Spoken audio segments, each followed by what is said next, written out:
தமிழ்ல பேர் வைக்கிறீங்களாப்பா? தம்மு, விசிலு, பிகிலு, குத்து, வெட்டு, நடுவுல கொஞ்சம் பக்கத்தை காணா அப்படின்னு ஒரு படம். நடுவுல கொஞ்சம் பக்கத்தை காணான்னா புஸ்தகத்தை ஒழுங்கா படிடா.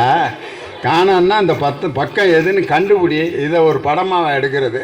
அம்மா கேட்டாலே மவனே இப்படி நீளமா முடிய வளர்த்து ரப்பர் பேண்ட் போட்டு இப்படி நிக்கிறியாடா, என்னடா மவனே? நான் தாய் பையன் சொன்னா, அம்மா இதுதாம்மா இப்ப ஃபேஷன் அப்படின்னா. அட பாவி, உங்க அக்காவை பொண்ணு பார்க்க வந்துட்டு ஒன்னைய புடிச்சிருக்குன்னு சொல்லிட்டு போயிட்டாங்கடா. நீதிபதி அவர்களே, இந்த ஜீன்ஸ் வாங்கிட்டு துவைக்கிறானா? இந்த சினிமாவை பார்த்து ஆடை கிழிந்து போய்விட்டால் தூக்கி போடுவது எங்கள் காலம். கிழிச்சுதான் இன்னைக்கு போடுறேன். கம்மியா கிழிச்சிருந்தா ரேட்டு கம்மி, நிறைய கிழிச்சிருந்தா ரேட்டு கூடன்னு இந்த சினிமா வழிகாட்டுதான். கடலோரம் ஓர் அழகை கண்டேனே, அம்மா அம்மா அம்மா அம்மா அம்மா அப்படின்னு அம்மாங்கிற வார்த்தையவே இப்படி கொலை பண்ணியிருக்காங்களே. இதை எப்படி வாழ்க்கைக்கு வழிகாட்டுறதுன்னு சொல்லலாம். ஜில்லாவோ திண்டுக்கல்லு, சின்னாலப்பட்டி பக்கம் வந்து சொல்லு, எங்க சிலுக்குவார்பட்டி சிங்கம், செம்பு கலக்காத தங்கம், அவரு வச்சிருக்கிறதோ வருத்தப்படாத வாலிபர் சங்கம்.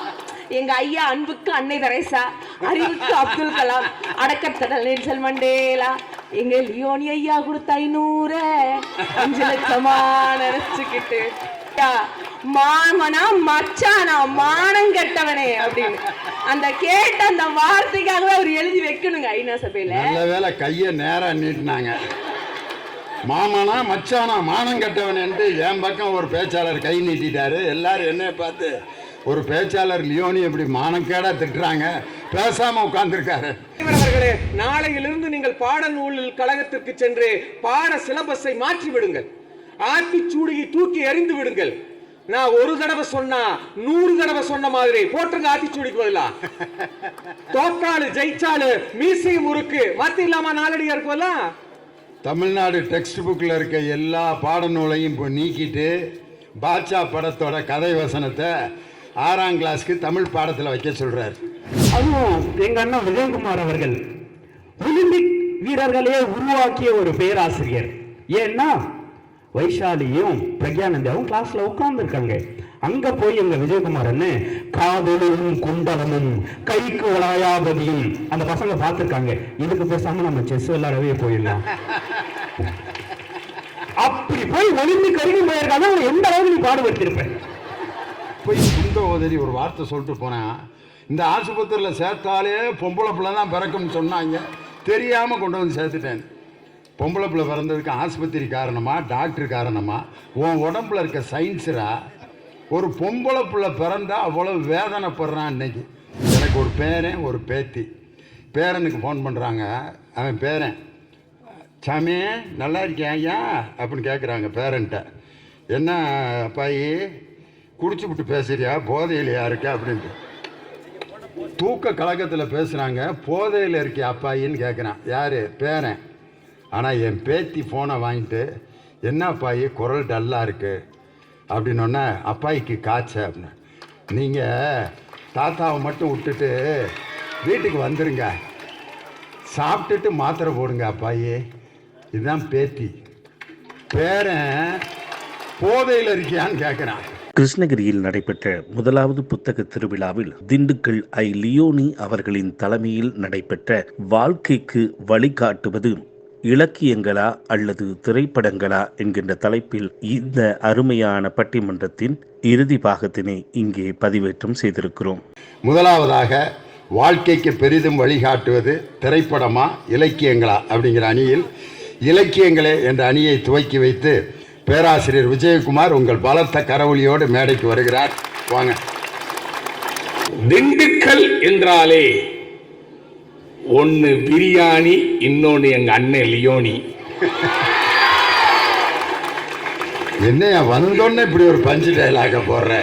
திண்டுக்கல் என்றால் ஒன்று பிரியாணி, இன்னொன்று லியோனி. மாணவர்கள் இருக்காங்களே, அவனுங்களை ஏதாவது சட்டம் பண்ணியா? அடுத்து வரேங்க. சொல்லுங்க சொல்லுங்க. நாளைய சச்சின் தெண்டுல்கர்களே, விராட் கோலிகளே, தோனிகளே, எங்கே உங்கள் பாதங்களை பாருங்கள், இந்த ஆசிரியரின் வணக்கம் வந்து சேர்ந்திருக்கும். நீதிபதி அவர்களே, நல்ல தலைப்பு. இன்னைக்கு இலக்கியமா திரைப்படமா? நீதிபதி அவர்களே, தமிழ்ல முதல்ல திரைப்படம் பேர் வைக்கிறாங்களா? வழிகாட்டுதுன்னு பேசுறதுக்கு எங்க டைரக்டர் வந்திருக்கிறார். மிஸ்டர் டைரக்டர், தமிழ்ல பேர் வைக்கிறீங்களாப்பா? தம்மு, விசிலு, பிகிலு, குத்து, வெட்டு, நடுவுல கொஞ்சம் பக்கத்தை காணா அப்படின்னு ஒரு படம். நடுவில் கொஞ்சம் பக்கத்தை காணான்னா புஸ்தகத்தை ஒழுங்கா படிட, காணான்னா அந்த 10 பக்கம் எதுன்னு கண்டுபிடி. இதை ஒரு படமாக எடுக்கிறது. என்ன நீதிபதி அவர்களே, ஒண்டமிழ் தாய் சிலம்படியின் முன்னேற்றம் ஒவ்வொன்றும் முன்னேற்றம். எழுந்திருவாய் இளந்தமிழா, கண்விழிப்பாய், இறந்தொழிந்த பண்டை நலம் புதுப்புலமை அனைத்தையும் படைப்பாய். இந்நாள் தொண்டு செய்வாய் தமிழுக்கு துறைதோறும் துடித்தெழுந்து வந்திருக்கிறது இந்த கூட்டம். நீதிபதி அவர்களே, அதுதான் இலக்கியம்.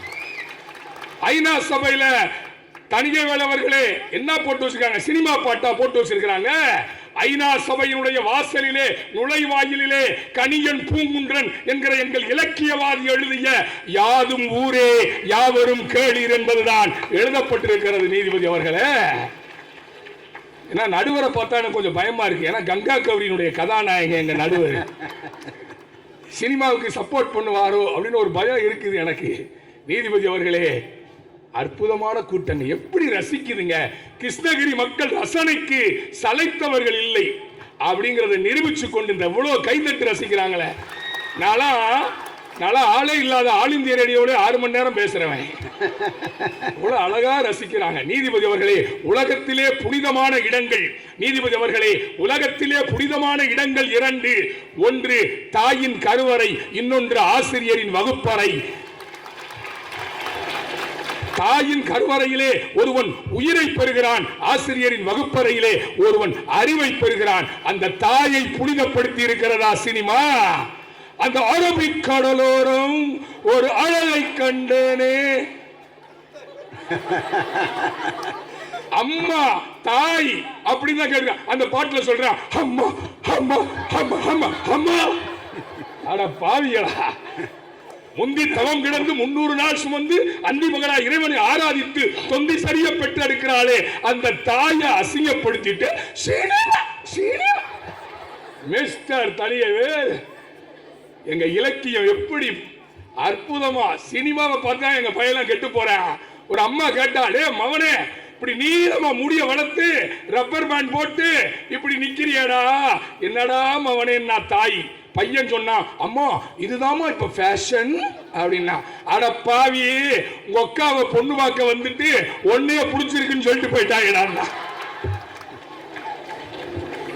நீதிபதி அவர்களே, இந்த ஜீன்ஸ் வாங்கிட்டு துவைக்கிறானா? இந்த சினிமாவை பார்த்து ஆடை கிழிந்து போய்விட்டால் தூக்கி போடுவது எங்கள் காலம். கிழிச்சுதான் இன்னைக்கு போடுறேன். கம்மியா கிழிச்சிருந்தா ரேட்டு கம்மி, நிறைய கிழிச்சிருந்தா ரேட்டு கூடன்னு இந்த சினிமா வழிகாட்டுதான். அதுக்கு வேற எங்க நாக நந்தினி வணக்கம். ஏமா நீதிபதி அவர்களே, அழகா சொன்னாங்க. சினிமாவில் என்ன சொல்றாங்க? சினிமா என்ன சொல்லி கொடுக்குது? நீதிபதியுடைய தண்ணீரை குடிக்கிறோம். அறிவார்ந்த இந்த சபையில பேச ஆசையா இருக்கு. தண்ணீரை குடிக்கிறோம், பாலை குடிக்கிறோம். ஆனால் சாராயத்தை குடிக்கிற போதுதான் அவனை அதை குடி என்கிறோம். தண்ணீரை குடிப்பதை குடி என்று சொல்லுவதில்லை, பால் குடிப்பதை குடி என்று சொல்லுவதில்லை, சாராயம் குடிப்பதை மது குடிப்பதை குடி என்கிறோம். ஏன் தெரியுமா? அதுதான் மனிதனுடைய உயிரை குடிக்கிறது. எனவேதான் அதை குடி என்று சொல்லுகிறோம். அந்த சினிமா என்ன சொல்லுது? பாட்டுல போடுறேன். சினிமாவில் என்ன பாட்டு நீதிபதி அவர்களே? அந்த பாட்டுல சொல்றான், நான் எழுதி வச்சிருக்கிறேன். அதுல சொல்றான், ஒரே நிமிஷம், எங்க போச்சு அந்த பாட்டு? தேடுறான் பாருங்க. அதுல சொல்றான், மில்லி உள்ளே போனாதான் கில்லி வெளியே வருவான்டா. எங்க பிள்ளைங்க பிரபலமான நடிகர், நான் ரெடியா வரவா, நீ வர வேண்டாம். நீதிபதி அவர்களே, அதுல சொல்றான், பாட்டில்ல குடிச்சா எனக்கு போதை ஏறாது, அண்டால கொண்டு வாங்க நான் குடிக்கேன்னு கேட்கிறானே, அது சினிமா, அது வழிகாட்டுகிறதா? ஆனால் எங்கள் இலக்கியத்திலே நான் முத்துக்குமார் எழுதினான், ஒரு கவிஞன் மிக அழகாக எழுதினான். அப்பாவின் சாயலில் இருக்கிற பெட்டி கடைக்காரரிடம் சிகரெட் வாங்குகிற போதெல்லாம் விரல்கள் நடுங்குகின்றன என்று ஒரு கவிஞன் இலக்கியத்திலே எழுதினார் என்று சொன்னால் அதுதான் நீதிபதி அவர்களே இலக்கியம். உங்க சினிமா எங்களுக்கு கெடுத்துருச்ச இளைஞர்களை. நான் சொன்னேனே தம்பி, நம்ம நாட்டுக்கு நீங்களா படிச்சு பேர் வாங்கி கொடுக்கணும்னா ஒருத்தன் இருந்துச்சான். ஏன் சார் இந்தியாங்கிற பேர் உங்களுக்கு பிடிக்கலையா சார்? நீதிபதி அவர்களே, நான் ஒரு பையன்ட்ட கேட்டேன், உலகமே ஒரு நாடக மேடை, ஷேக்ஸ்பியர் இலக்கியத்தை நடத்தினேன், உலகமே ஒரு நாடக மேடை, நாமெல்லாம் நடிகர்கள். ஒரு தந்திருச்சான், ஹீரோயினா நயன்தாராவை போடுங்க சார். சினிமா கெடுத்து வைத்திருக்கிற நீதிபதி அவர்களே, சினிமாவை பார்த்து நம்ம ஆளுங்க இன்னைக்கு அன்றைக்கெல்லாம் நல்ல நல்ல பிள்ளைகளை நம்பி இன்னைக்கு பிள்ளைகளே கிடையாது, புள்ளிங்கோ. ஒரு பாட்டுல சினிமாவை பார்த்து கெட்டு போய் 1,00,000 மில்லியன் லைக் வந்திருக்கு இந்த பாட்டுக்கு. அதுல சொல்றான், நாங்க கும்பலாக சுத்துவோம், ஐயோ அம்மானு கத்துவோம், ஏன்னா கத்துறேன் கட்டா வாயிலேயே குத்துவோம், எங்க புள்ளிங்க எல்லாம் பயங்கரம். பயங்கரம் வழிகாட்டுமா? ஆட்காட்டி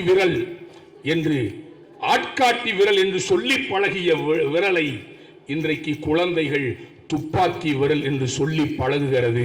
இந்த கால மாற்றம் எங்களுக்கு பயத்தை கொண்டு வந்திருக்கிறது. நீதிபதி அவர்களே, விருந்தோம்பலிலே வளர்ந்த இனம் ஒழுக்கத்திற்காக எதை வேண்டுமானாலும் எல்லாத்துக்கும் விடலாம், ஆனா ஒழுக்கத்துக்காக ஒன்னை விட்டுறக்கூடாதுங்கிறதான் வள்ளுவர் சொன்னார். ஒழுக்கம் விழுப்பம் தரலான், ஒழுக்கம் உயிரினும் ஓம்பப்படும் என்று சொன்னாரே. அந்த ஒழுக்கத்தை இன்னைக்கு கெடுத்துருச்சே சினிமா. கட்டுமல்லி கட்டி வச்சா. நாங்களும் எத்தனையோ ஊருக்கு பேச போயிருக்கோம். ஒரு திருக்குறளை ஆசிரியர் சொன்ன மீதி வரிகளை பூரா சொன்ன ஒரே மாணவர் கூட்டம் கிருஷ்ணகிரியில தான். ஒழுக்கம் விழுப்பம் தான் சொன்னார். ஒழுக்கம் விழுப்பம் தரலான், உயிரினும் ஓம்பப்படும். அடுத்த வரியை எல்லாரும் சேர்ந்து சொன்னீங்க பாருங்க. உண்மையிலே திருவள்ளுவர் கிருஷ்ணகிரியில் வாழ்ந்து கொண்டிருக்கிறாருங்கிறத பார்த்து ரொம்ப சந்தோஷப்படுறேன். நீதிபதி அவர்களே, ஒரு பெண்ணினுடைய கஷ்டத்தை சொன்னா இலக்கியத்துல. ஒரு பெண் எவ்வளவு கஷ்டப்படுறா, குடும்ப விளக்குன்னு வச்சாரு பாரதிதாசன். அந்த தலைவிக்கு பெயர் தங்கம்.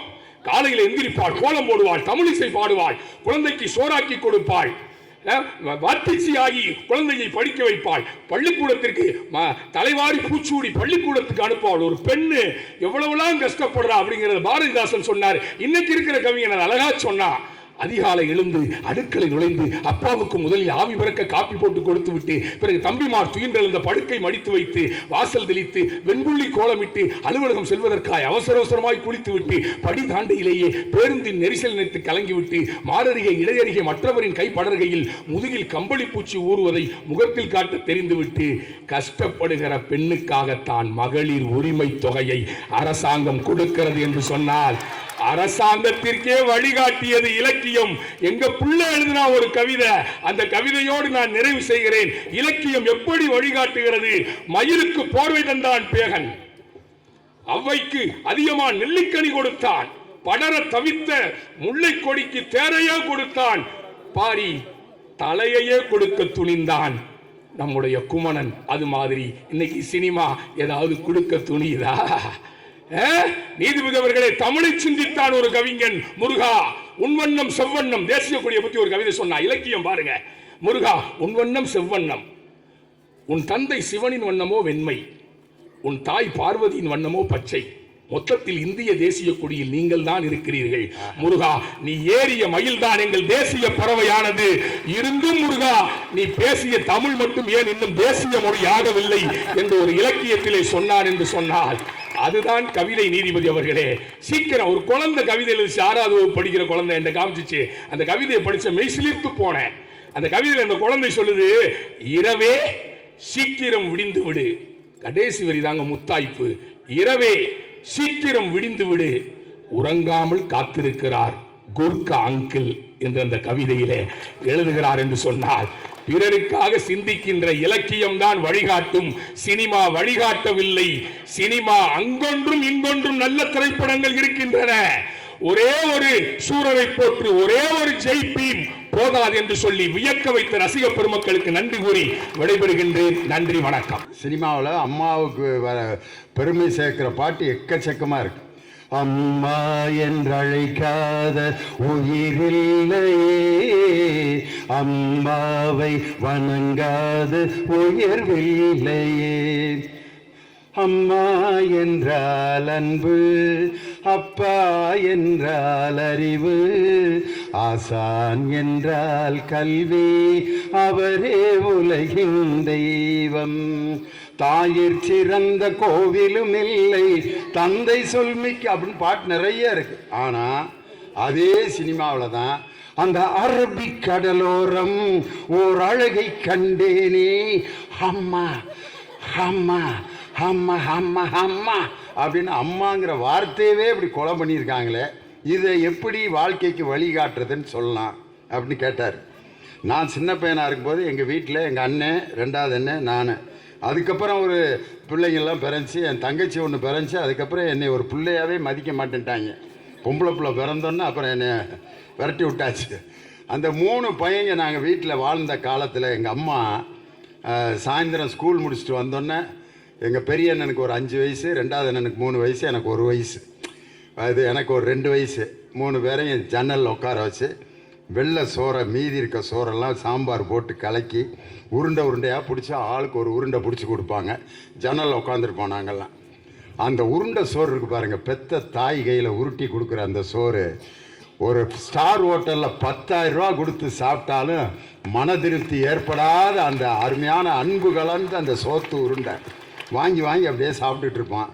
நான் இந்த எண்டில் உட்காந்துருந்தேன். அப்போ எங்கள் அம்மாட்ட சண்டை போட்டேன், ஏம்மா நாளையிலேருந்து நான் இங்கே தான் உட்காருவேன் நடுவில், அண்ணன் இங்கே ஓரத்தில் உட்கார சொல்லு.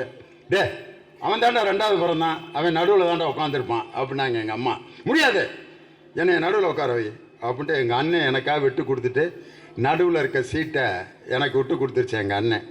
அப்போ எங்கள் அம்மா சோறு ஊட்டுறப்போ மூஞ்சியை இடிச்சுக்கிட்டே ஒரு வார்த்தை சொன்னாங்க, சந்தோஷமா நடுவில் உட்காந்துட்டேன், ஆளும் முகரையும் வாழ்நாள் முழுவதும் பாடுறா நீ நடுவுலே தாண்டா உட்காந்து கிடப்ப அப்படின்னு மூக்க சேர்த்து ஒரு குத்து விட்டாங்க. எங்கள் அம்மா விட்ட சாபம் இன்னைக்கு வரமாக மாறிடுது. 40 வருஷமாக பட்டிமன்றத்தில் நடுவராக நான் உட்காந்துருக்கேன். பெத்த தாயினுடைய சாபம் கூட ஒரு மகனுக்கு வரமாக மாறும். இதைத்தான் திருவள்ளுவர் சொன்னார், ஈன்ற பொழுதில் பெரிது ஒக்கும் தன் மகனை சான்றோன் என கேட்ட தாய். இந்த மேடையில் நான் பேசுகிறத எங்கள் அம்மா நாளைக்கு யூடியூப்பில் கொஞ்ச நேரம் கேட்டாங்கன்னா அந்த தாய் அடையக்கூடிய சந்தோஷத்திற்கு உலகத்தில் எல்லையே கிடையாது. தன் மகன் வாங்குகின்ற அந்த பேரையும் புகழையும் பார்த்து இந்த உணர்வை திருவள்ளுவரை தவிர வேறு எந்த இலக்கியத்திலையும் சொல்லவே இல்லை.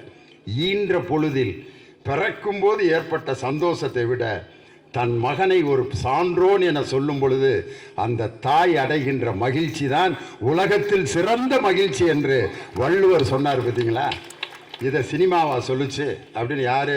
விஜயகுமார். பதில் சொல்லணும், வாங்க திருமதி நாகநந்தினி உங்கள் பலத்த கரவொலியோடு மேடைக்கு வர்றாங்க.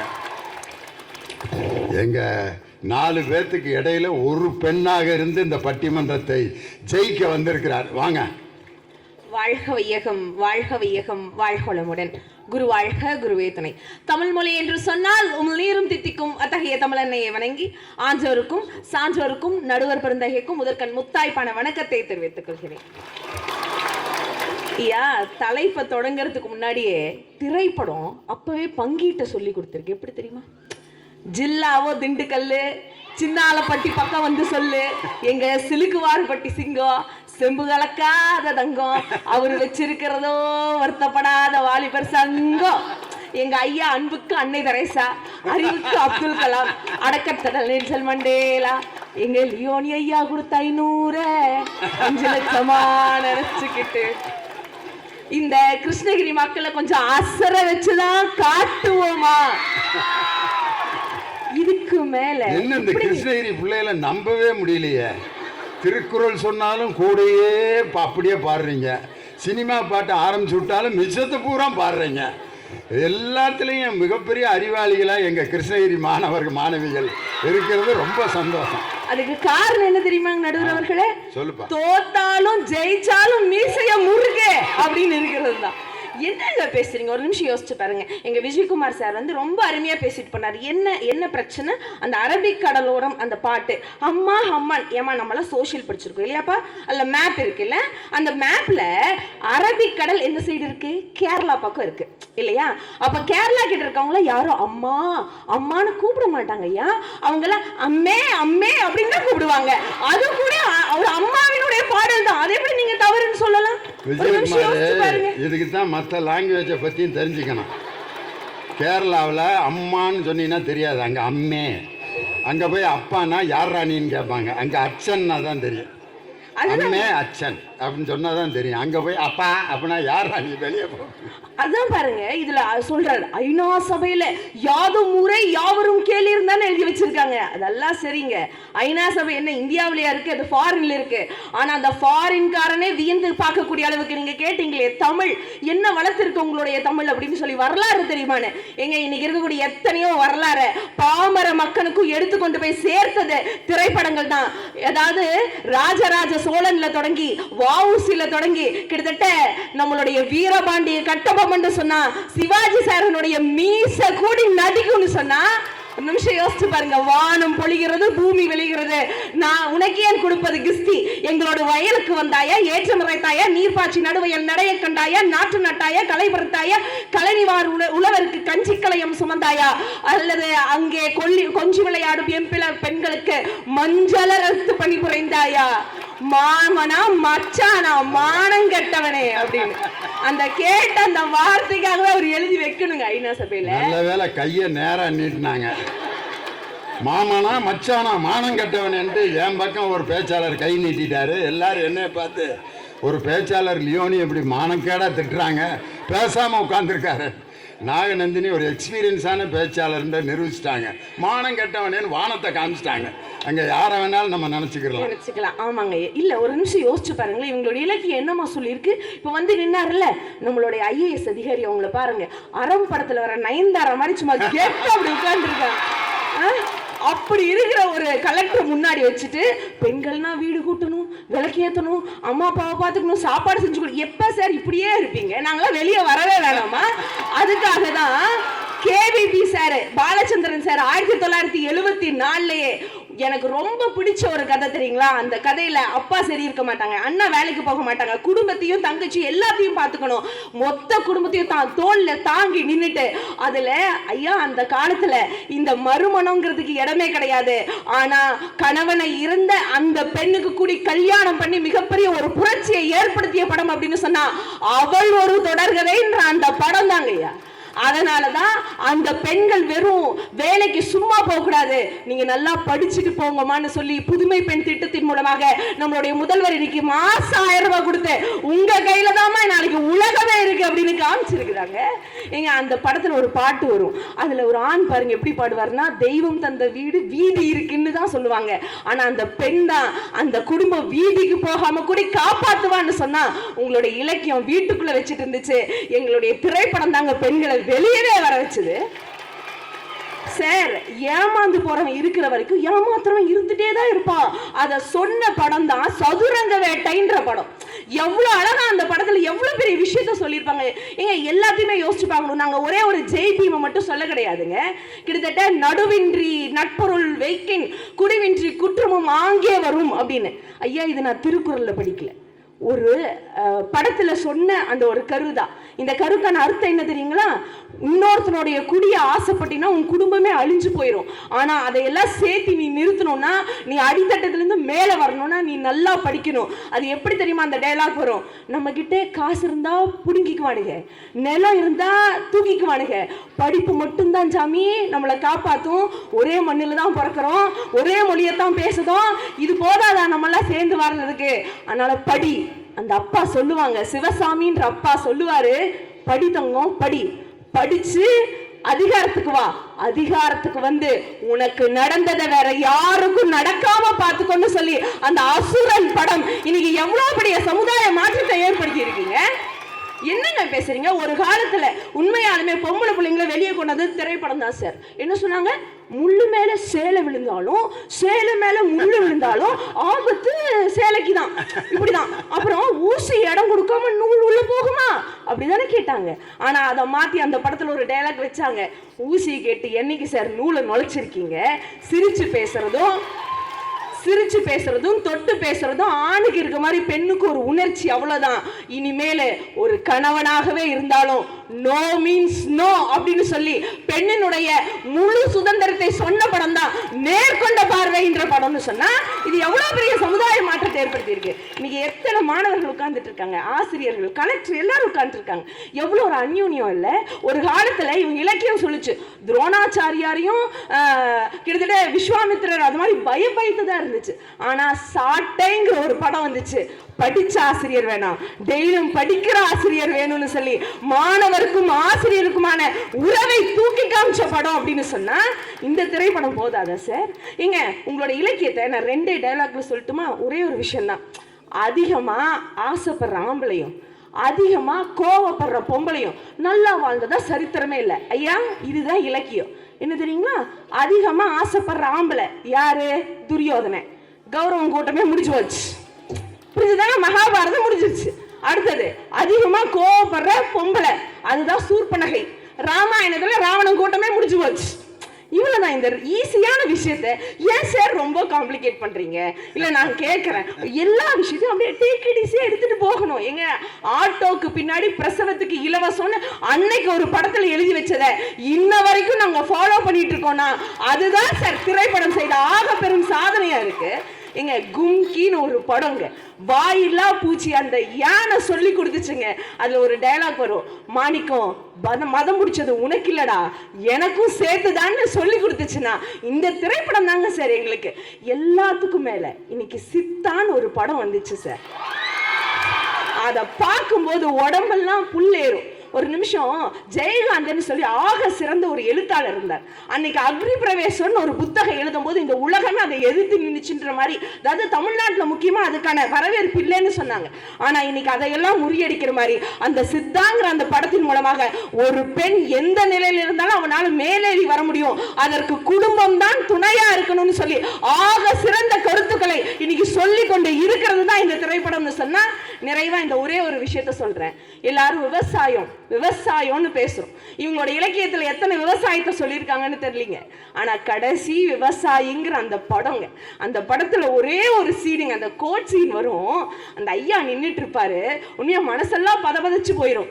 மயில நீ கொன்னையா அப்படின்னு சொல்லுவார். உடனே அந்த அவருக்கு புரியாது. அப்ப பக்கத்துல இருக்கிற ஒருத்தர் சொல்லுவார், ஏன் நீ மயிறு செத்து கிடந்துச்சுன்னா இவங்க கிட்ட வந்து சொல்லணும், நீ எல்லாம் புதைச்சிடக்கூடாது, நீ புதைச்சனால பத்தியா நீ கொண்டேன்னு சொன்னாரு. என்னது நான் கொண்டேனா? சுப்பிரமணிய வாகனத்தை மயில் ராவணத்தை அழகான மயில நான் கொண்டனா?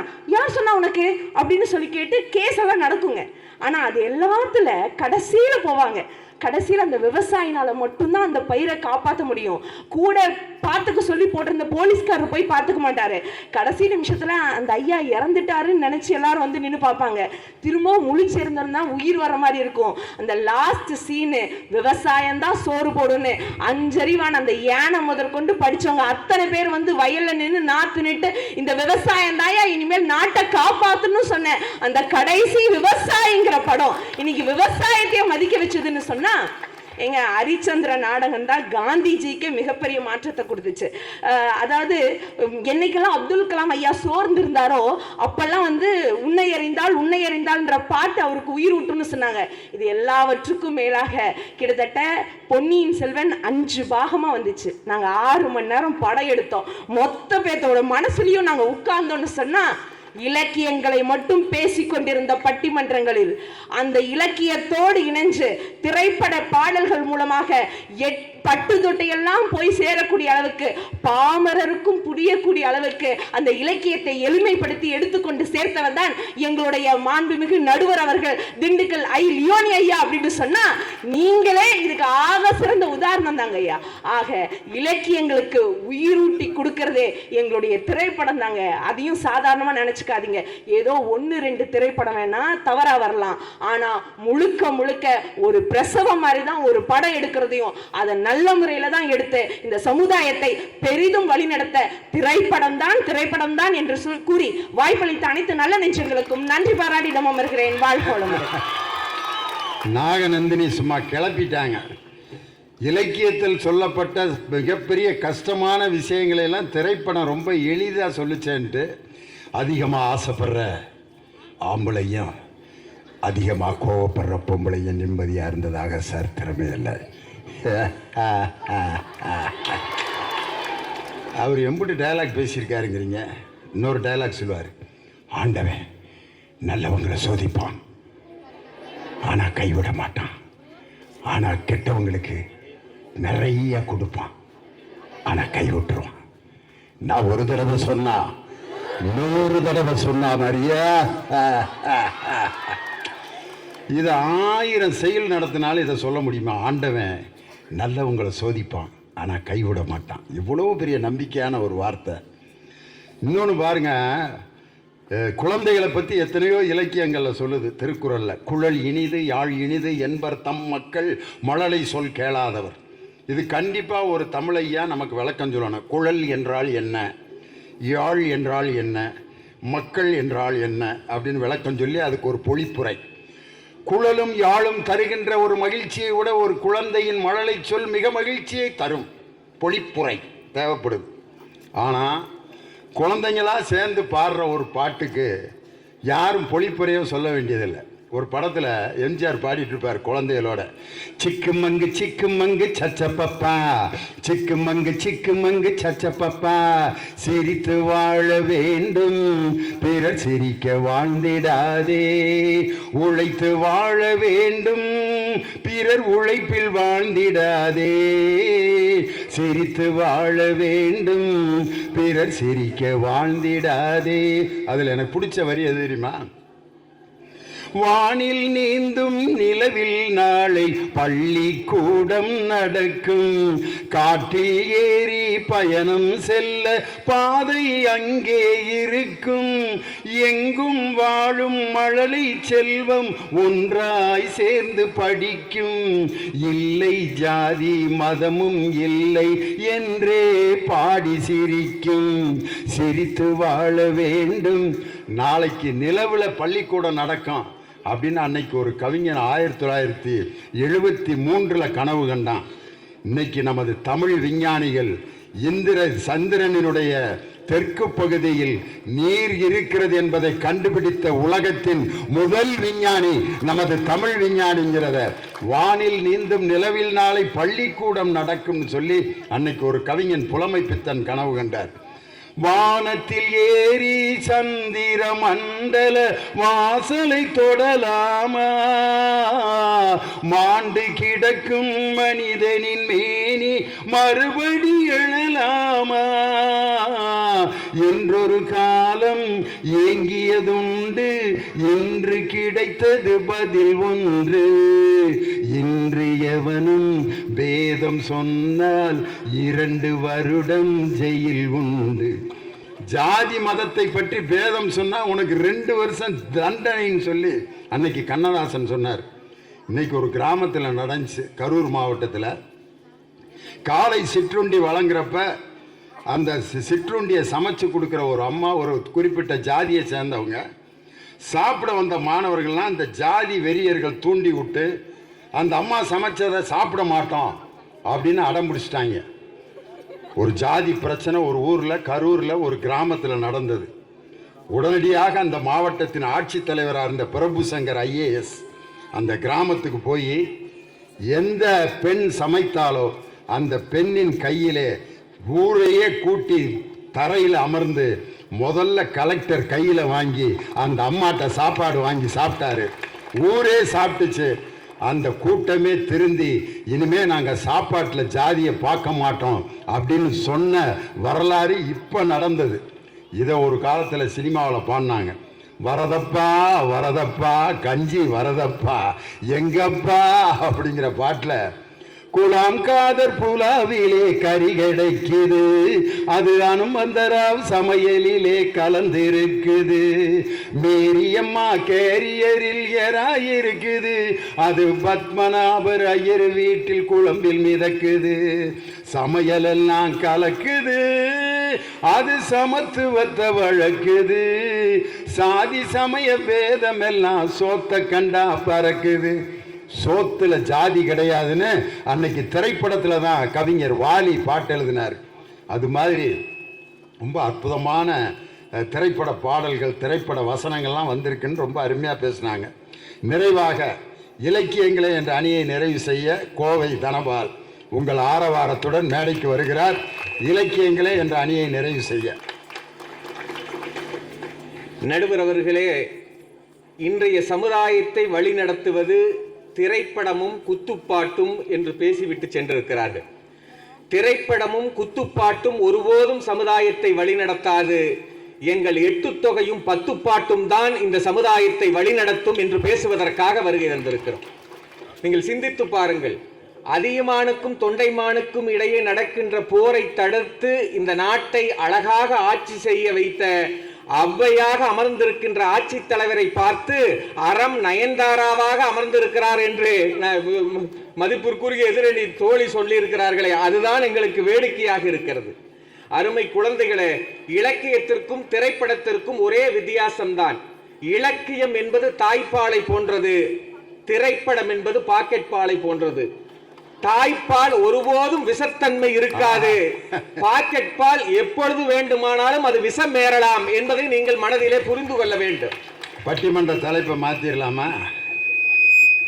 ஒரு மனிதனுக்கு மிகவும் பயன்படுவது தாய்ப்பாலா பாக்கெட் பாலா அப்படின்ட்டு. நீ தான் தாய்ப்பாலுக்கு அணித்தலைவர், இவங்கெல்லாம் பாக்கெட் பால். இப்படி ஒரு பட்டிமன்றம் வச்சாலும் வைக்கணும் இன்னும் கொஞ்ச நாள் கழிச்சு.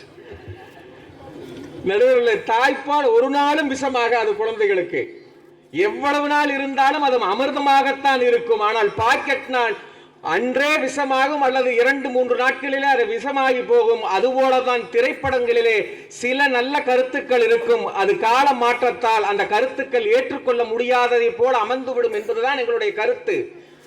இக்கால இலக்கியம் தொட்டு இதிகாச இலக்கியம் வரைக்கும் இந்த சமுதாயத்தை வழிநடத்துவது எங்களுடைய இலக்கியங்கள் என்று சொன்னால் அது மாற்ற முடியுமா? நான் இன்னும் சொல்லுகிறேன் நடுவர் அவர்களே, தாய்ப்பால் கூட இல்லாமல் குழந்தை வளர்ந்து நடக்க முடியும். தாய்ப்பால் கூட இல்லாமல் குழந்தை வளர்ந்து நடக்க முடியும். ஆனால் திருக்குறள் என்கின்ற முப்பால் இல்லாமல் எந்த குழந்தையும் எழுந்து வளர முடியாது என்பதை இந்த மன்றத்திலே நான் பதிவு செய்கிறேன். கற்க கசடர கற்பவை கற்ற பின் நிற்க அதற்கு தக என்று குழந்தைகளை சொல்லுகிறீர்கள். என்ன அர்த்தம் தெரியுமா? படிக்கணும், எல்லாவற்றையும் படிக்கணும், படித்தபடி நடக்கணும் என்கின்ற மிகப்பெரிய முப்பாலிலே குறியிருக்கிறதே, அது என்ன தெரியுமா? உதாரணம், உங்கள் முன்னே அமர்ந்திருக்கிறாரே பெரும் மதிப்பிற்குரிய சரையு அம்மா, அதுதான் கற்பவை அதற்கு தக என்கின்ற பொருள். நீங்கள் சிந்தித்து பாருங்கள். முப்பால்ல என்ன சொல்லி கொடுக்கலாமா? நான் கேட்கிறேன். இன்னா செய்தாரை ஒருத்தர் அவர் நாண நன்னயம் செய்து விடல் என்று சொல்லி இருக்கிறேன். இதை விட ஒரு வாசகம் திரைப்படங்களிலே சொன்னால் நான் மேடையை விட்டு இறங்க தயாராக இருக்கிறேன். திரைப்படத்தில் என்ன சொல்லி இருப்பாங்க? அம்மாவை பத்தி புகழ்ந்திருப்பாங்க, அப்பாவை பத்தி புகழ்ந்திருப்பாங்க. வாழ்க்கைக்கு வழிகாட்டுவது என்பது நீங்கள் சிந்தித்து பாருங்கள். ஆளும் வேலும் பல்லுக்குருதி, நாளும் 2 சொல்லுக்குருதி என்று சொல்லி இருக்கிறார்களே, அந்த 4 எது தெரியுமா? திருக்குறளும் நாலடியாரும் தான் நம்மளுடைய வாழ்க்கைக்கு வழிகாட்டுகிறது என்று பெரும் புலவர்களே சொல்லி இருக்கிறார்களே. நீங்கள் யோசிச்சு பாருங்கள். திருவள்ளுவர் எழுதிய 1330 குறளும் 400 சமண முனிவர்கள் எழுதிய நாலடியாரும் சொல்லாததை எந்த திரைப்படம் என்று சொல்லும் என்று அடுத்து வருகின்ற தனியவேல் சொல்ல வேண்டும். நீங்கள் யோசிச்சு பாருங்க. நம்ம என்னென்னமோ சொல்லிட்டு போகுது. மதிப்பிற்குரிய பாடநூல் கழக தலைவர் அவர்களே, நாளையிலிருந்து நீங்கள் பாடநூல் கழகத்திற்கு சென்று பாட சிலபஸை மாற்றி விடுங்கள். ஆத்திச்சூடியை தூக்கி எறிந்து விடுங்கள். நான் ஒரு தடவை சொன்னா 100 தடவை சொன்ன மாதிரி போட்டுங்க. ஆத்திச்சூடிக்கு பதிலா தோத்தாளு ஜெயிச்சாலு மீசை முறுக்கு மாத்திரலாமா? நாலடியா இருக்கும்ல. தமிழ்நாடு டெக்ஸ்ட் புக்கில் இருக்க எல்லா பாடநூலையும் இப்போ நீக்கிட்டு பாட்சா படத்தோட கதை வசனத்தை 6ஆம் கிளாஸ்க்கு தமிழ் பாடத்தில் வைக்க சொல்கிறார். நான் வேலையில் தொடர்ந்து இருக்கணுமா வேணாமா? மாணவர்களுக்கு இலக்கியங்களை சொல்லி கொடுக்கறதுக்கு தாயா நாங்கெல்லாம் பாடநூல் கழக தலைவர். நான் சொல்லலைங்க, அவங்க சொல்லிட்டு போயிருக்கிறாங்க. இனி அடுத்து தனியால் வருவாரு. திருக்குறளை தூக்கிட்டு திருக்குறளோட 2 வரி படிக்கணும் கஷ்டப்பட்டு மாணவர்கள். 2 வார்த்தையில மாத்திருங்க பாரு. என்ன வரும் ஆனா வராது. மாப்பு வச்சுட்டாயா ஆப்பு. திருக்குறள் தூக்கிட்டு மாத்திருங்க. இனி என்ன நான் கேட்கிறேன் யோசிச்சு பாருங்க. இலக்கியங்கள் எத்தனை சொல்லிக்கிறது. குறவஞ்சி எப்படி இருக்கு? வானரங்கள் கனி கொடுத்து மந்தியோடு கொஞ்சும், வானரங்கள் கனி கொடுத்து மந்தியோடு கொஞ்சும், மந்தி சிந்தும் கனிகளுக்கு வான்கவிகள் கெஞ்சும், காணவர்கள் விழியறிந்து வானவரை அழைப்பர், கனக சித்தர் வந்து வந்து காய சிக்கி விளைப்பர். இந்த பாடலுக்கு நிகர் நீங்கள் நாளைக்கு பாடத்திட்டத்தில் போய் பாட்டு மாத்திரலாமா? எனக்கு மேடையில சொல்றக்கே கஷ்டமா இருக்கு. என் செல்ல பேரு ஆப்பிள் என்ன சைசா கடிச்சுக்கோ, என் சொந்த ஊரு ஊட்டி என்ன சொட்டு மாத்திரலாமா? யோசனை பண்ணி பாருங்க. எது இந்த சமுதாயத்தை வழிநடத்த வேண்டும் யோசிக்க வேண்டாமா? நான் இன்னும் எளிமையாக சொல்லுகிறேன் குழந்தைகளை. அவர்கள் இருவரும் பேசிவிட்டு போகட்டும் தலைப்புக்காக. எங்களுடைய தலைவர் ஆயிரம் திரைப்பட பாடல்களை தன்னுடைய பிரெயினில் ஏற்றி இருக்கிறார். ஆனாலும் கூட அவருடைய வாழ்க்கை எப்படி இருக்கிறது தெரியுமா? இலக்கியத்தின் அடிவட்டுத்தான் அவர் வாழ்ந்து கொண்டிருக்கிறார். நான் இன்னும் தெளிவாக உங்களுக்கு புரியும்படி சொல்றேன். உங்களுக்கு கல்யாணமாய் எத்தனை மாசம் ஆச்சு நடுவர் அவர்களே? எத்தனை மாசமா? ஓ, பேரம் பேத்திலாம் எடுத்துட்டேனப்பா. நார்மலா எங்க ஊர்ல சொல்லுவாங்க, மோகம் 30 நாள் ஆசை 60 நாள்னு. இதுதான் எல்லா யதார்த்தமும் சொல்ற பழமொழி. ஏன்னா எங்க அண்ணியாரை எல்லா நிகழ்ச்சிகளுக்கும் கூடவே அழைத்து கொண்டு வருகிறார். என்ன காரணம்? அவர் என்ன 16 வயது குமரியா? பேர் அழகியா? நீங்கள் சிந்தித்து பாருங்கள். ஏன் என்னுடைய நடுவர் பெருந்தகை மனைவியோடு வருகிறார் தெரியுமா? அதுதான் இலக்கியம் உள்ளே ஒளிந்து கொண்டிருக்கிறது. புது மலர் அல்ல, காய்ந்த புட்கட்டு அவள் உடம்பு, சதிராடும் நடையாள் அல்ல.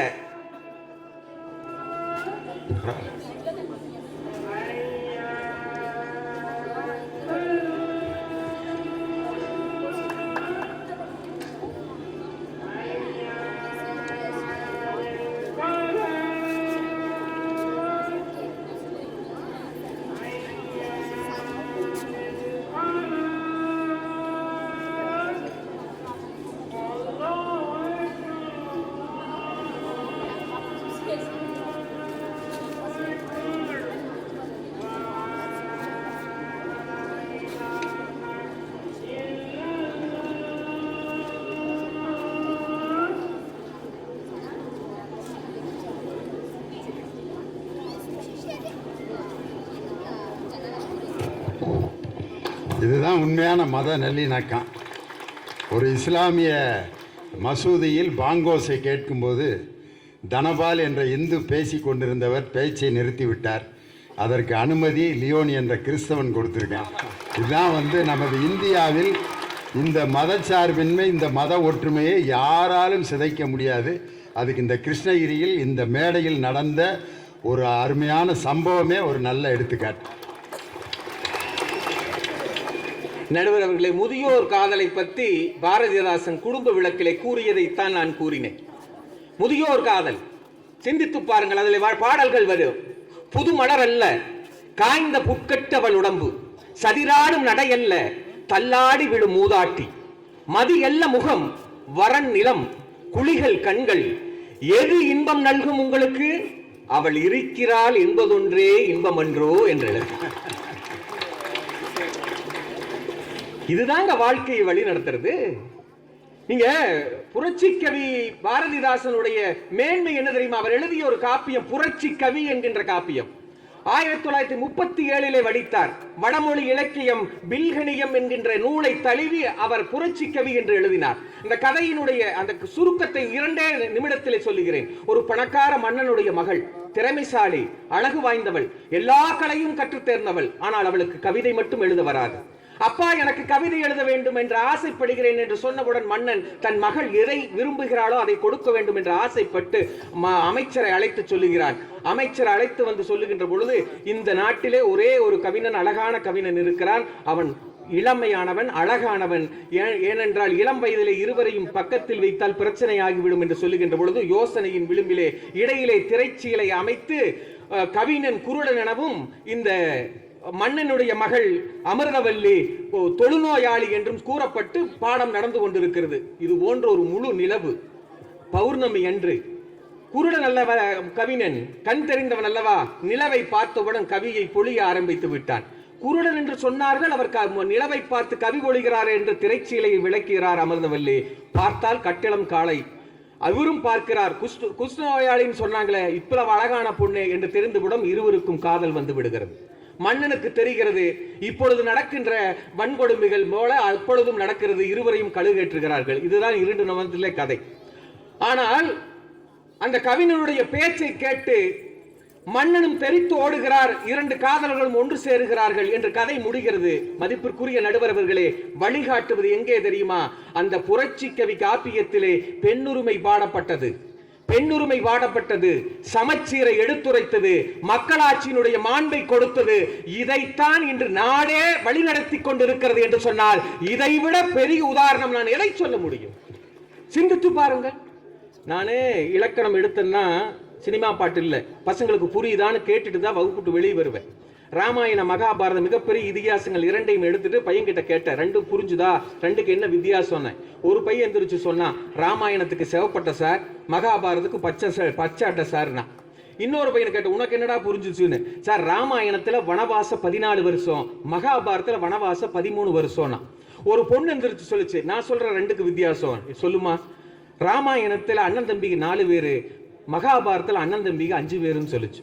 ஒரு முக்கியமான பையன், கிளாஸ்லயே ஒரு விசித்திரமான பையன், அவன் எந்திரிச்சா, நான் சொல்றேன் சார், சொல்லுடா சார், சொல்றேன் சார், சொல்லுடா, சொல்றதுக்கு எந்திரிச்சிட்டில சொல்லுனேன் சார். ராமாயணத்துல ஒவ்வொருத்தருக்கும் தனித்தனி பொண்டாட்டி, மகாபாரதத்தில் 5 பேருக்கு சேர்ந்து ஒரே பொண்டாட்டி. நீங்கள் சிரிப்பதற்காக சொல்லி எல்லா விடைகளுமே சரியான விடை. 2 மதிப்பெண்கள் கொடுக்க வேண்டும். பச்சை அட்டை சிவப்பு அட்டையிலே தொடங்கி 14 ஆண்டுகள் 13 ஆண்டுகளை சொல்லி சகோதரர்கள் இருந்து எல்லாமே சரியான விடைதான். ஒரு கெட்டிக்கார பையன் எந்திரிச்சு சொன்னான். என்ன சொன்னான் தெரியுமா? பெண்ணாசையால் அழிந்தான் ராவணன், அது ராமாயணம். மண்ணாசையால் அழிந்தான் துரியோதனன், அது மகாபாரதம் என்று சொன்னான். இதே கேள்வி திரைப்படத்துக்கு பாடல் எழுதிய கவியரசர் கண்ணதாசன் அவர்களிடம் சொன்னார்கள். ராமாயணத்துக்கும் மகாபாரதத்துக்கும் என்ன வித்தியாசம் என்று கேட்டார்கள். கவியரசர் கண்ணதாசன் என்ன சொன்னார் தெரியுமா? என்ன சொன்னார் தெரியுமா? ராமாயணத்துக்கும் மகாபாரதத்துக்கும் வித்தியாசம் என்ன சொன்னார் தெரியுமா? ஒருவன் எப்படி வாழ வேண்டும் என்பதை கற்றுக்கொள்வதற்கு ராமாயணத்தில் ராமரை படிக்க வேண்டும். ஒருவன் எப்படி வாழக்கூடாது என்பதை கற்றுக்கொள்வதற்கு பாரதத்திலே துரியோதனனை படிக்க வேண்டும் என்று கண்ணதாசன் சொல்லி இருக்கிறார் என்று சொன்னால், கற்றுக்கொள்வதற்கும் வழிநடத்துவதற்கும் இலக்கியங்கள் பெருதுணையாக இருக்கிறது என்பதை யோசிச்சு பாருங்கள். சார், இன்னைக்கு சிரிக்கிறோம், படிக்கிறோம், எல்லாமே இலக்கியத்தில் இல்லாத ஒன்றும் இல்லை. சினிமாவில் ஒன்று புதுசா எதுவுமே இல்லை.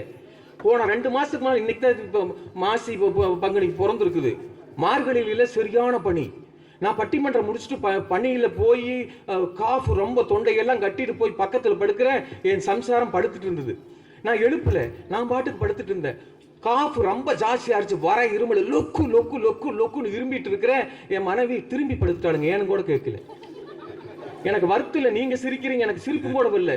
கம்முனு படுத்துட்டு விட்டுட்டேன். காலையில் எந்திரிச்சு கேட்டேன், ஏமா வெடிய பக்கத்துல ஒரு ஆம்பளை லொக்கு லொக்குன்னு இருமுறனே, ஏன்னு கேட்டேன். என் மனைவி சொன்னா, நீங்களா இருமுனீங்க? நான் வீட்டுல நாய் குலைக்கிறது நல்லா நினைச்சேன். என்ன காரணம் தெரியுங்களா? கேரளாவில் அந்த சீக்கு பரவிட்டு இருக்குன்னு சொன்னாங்க. கொரோனா சீக்கு 2-3 மாசத்துக்கு முன்னால அந்த கொரோனா வியாதியை வெளியே சென்று விட்டு கொண்டு வந்து நீ மனைவிக்கும் குழந்தைகளுக்கும் ஒட்டி விடுவாய் என்ற கோபத்தை காமிப்பதற்காக என் மனைவி அந்த நகைச்சுவை சொன்னார் என்று சொன்னால், இது எங்கிருந்து எடுத்தால் தெரியுமா? 7வது 8வது நூற்றாண்டிலே நந்தி இலக்கியம் என்கின்ற இதுல அழகான ஒரு பாடல் வரி வரும். ஈட்டு புகழ் நதிபான நீ எங்கையர்தம் வீட்டிருந்து பாட விடிவளவும், காட்டில் அழும் பேய் என்றார் என் அன்னை, பிறர் நரி என்றார், தோழி நாய் என்றார், நீ என்றேன் நான் என்று பாடல் வரி வருகிறது. ஒண்ணும் கிடையாது. அந்த காலத்துல பெண்கள் ஆண்கள் பரத்தியர் வீட்டுக்கு சென்று விடுவார்கள். சென்று விட்டு மீண்டும் மனைவியை பார்க்க வருகின்ற பொழுது மனைவி கோபமாக இருப்பார். அந்த கோபத்தை காமிப்பதற்காக அந்த நகைச்சுவை வந்ததாக அந்த இலக்கியத்தில் நான் படித்தேன். நேற்றுக்கு நைட்டு பாடுனீங்களா அப்படின்னு அவ கேட்கிறா. ஆமா நான் பாடுனேன். எப்படி தெரியும்? நினைச்சேன் அப்படின்னு. எப்படி நினைச்சேன்னு? ஒன்னும் இல்லை, நேற்றுக்கு ஒரு ஊழ சத்தம் வந்தது.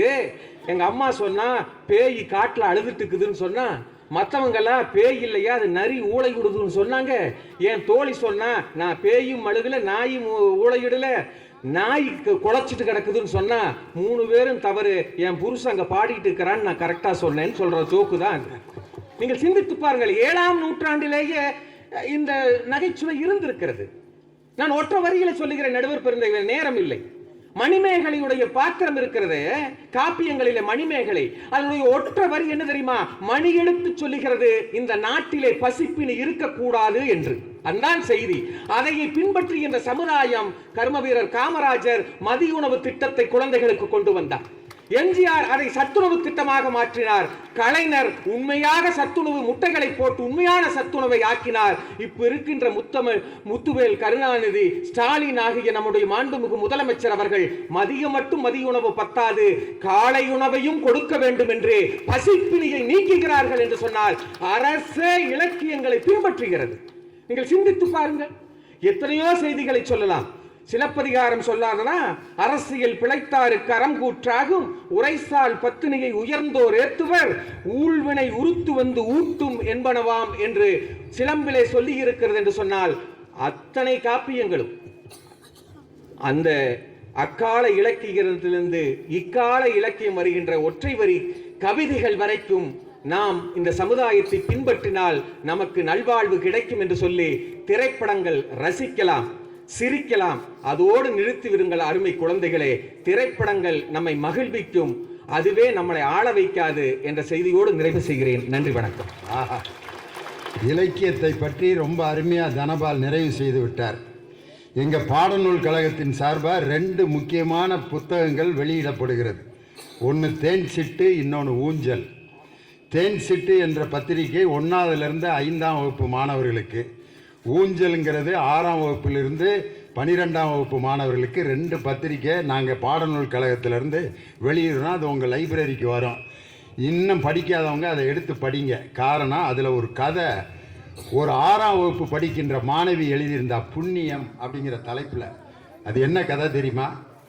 ஒரு பெரிய பணக்காரர் ஒரு கோயிலில் 1 லட்ச ரூபா செலவழித்து அன்னதானம் கொடுத்துக்கிட்டு இருக்காரு. ஒரு 10,000 பேர் உட்காந்து சாப்பிட்டுக்கிட்டு இருக்காங்க.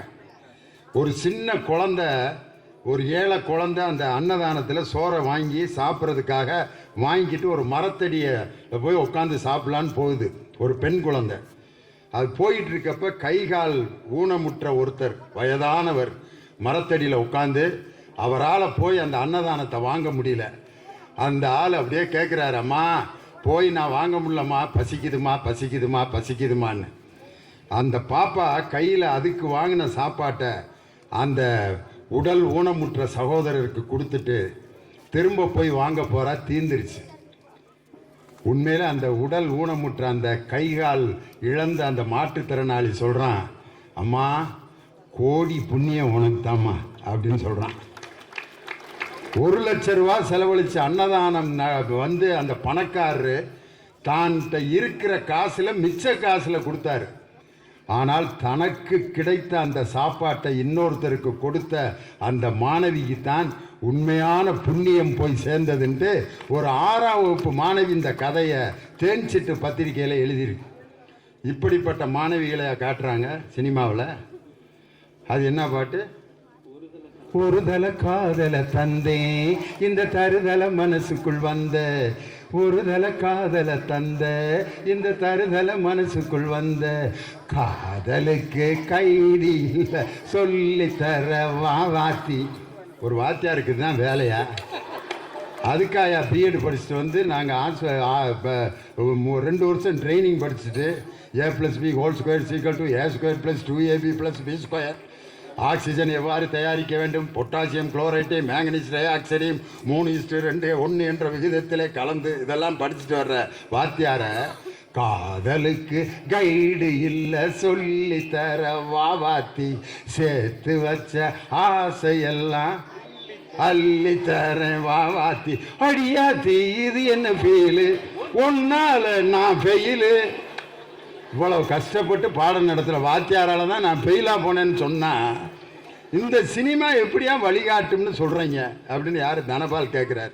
அதுக்கு பதில் சொல்லணும், தனியவேலு வாத்தி பாட்டை ஞாபகம் வச்சுக்க, அதை வச்சுட்டு பதில் பேசணும். வாங்க. நடுவர்களே, சங்கமம்னு ஒரு படம்.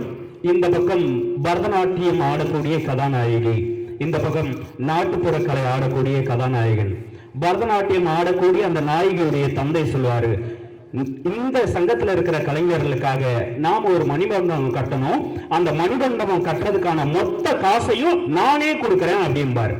அப்ப தன்மானத்தோட எழுந்திருச்சு அந்த நாட்டுப்புற கலைஞன் சொல்லுவான், யோ எல்லாரும் சேர்ந்து காசு போட்டு கட்டினாதான் அது மணி மண்டபம், நீ மட்டும் காசு போட்டு கட்டினா அது தனி மண்டபம் அப்படின்னு எதிர்த்து கேள்வி கேட்பான். டேய், நான் கொடுக்குற காசை உங்களால கொடுக்க முடியுமா அப்படின்னு அவன் கேட்டிருப்பான்.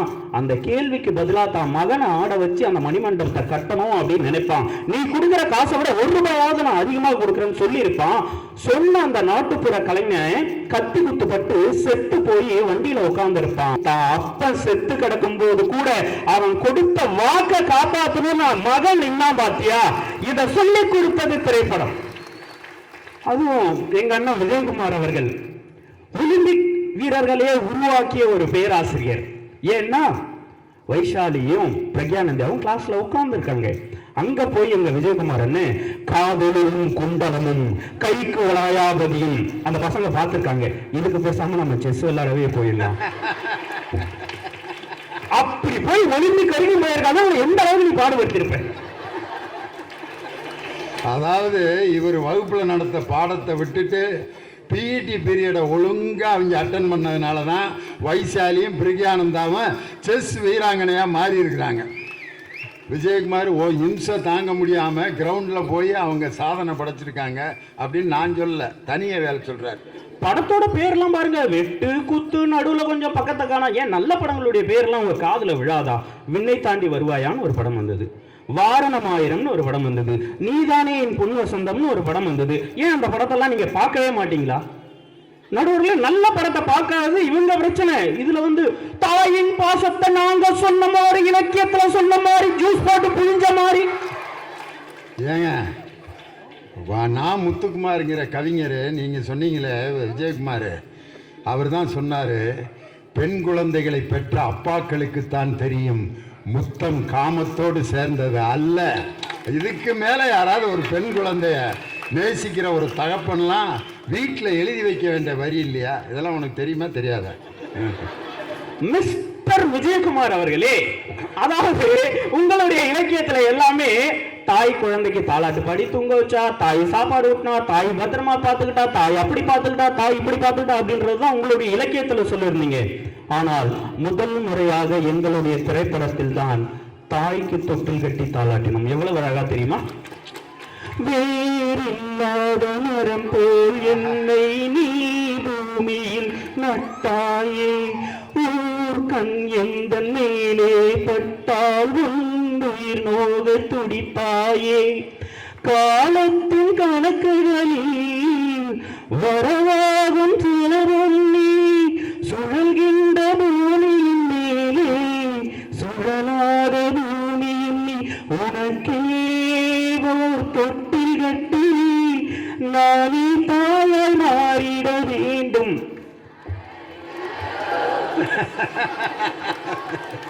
தாயே நீ கண்ணுறங்கு என்னோடு மடி சாய்ந்துன்னு சொன்னே, தாய்க்கு தொட்டில் கட்டி பார்த்த நாங்க எங்க?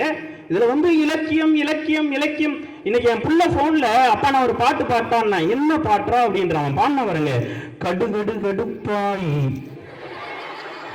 வெடுத்தடிய கடுப்பாயி, அப்பா உன்னை விட மாட்டேன், அப்பா தொட மாட்டேன், அப்பா மணியாச்சின்னா.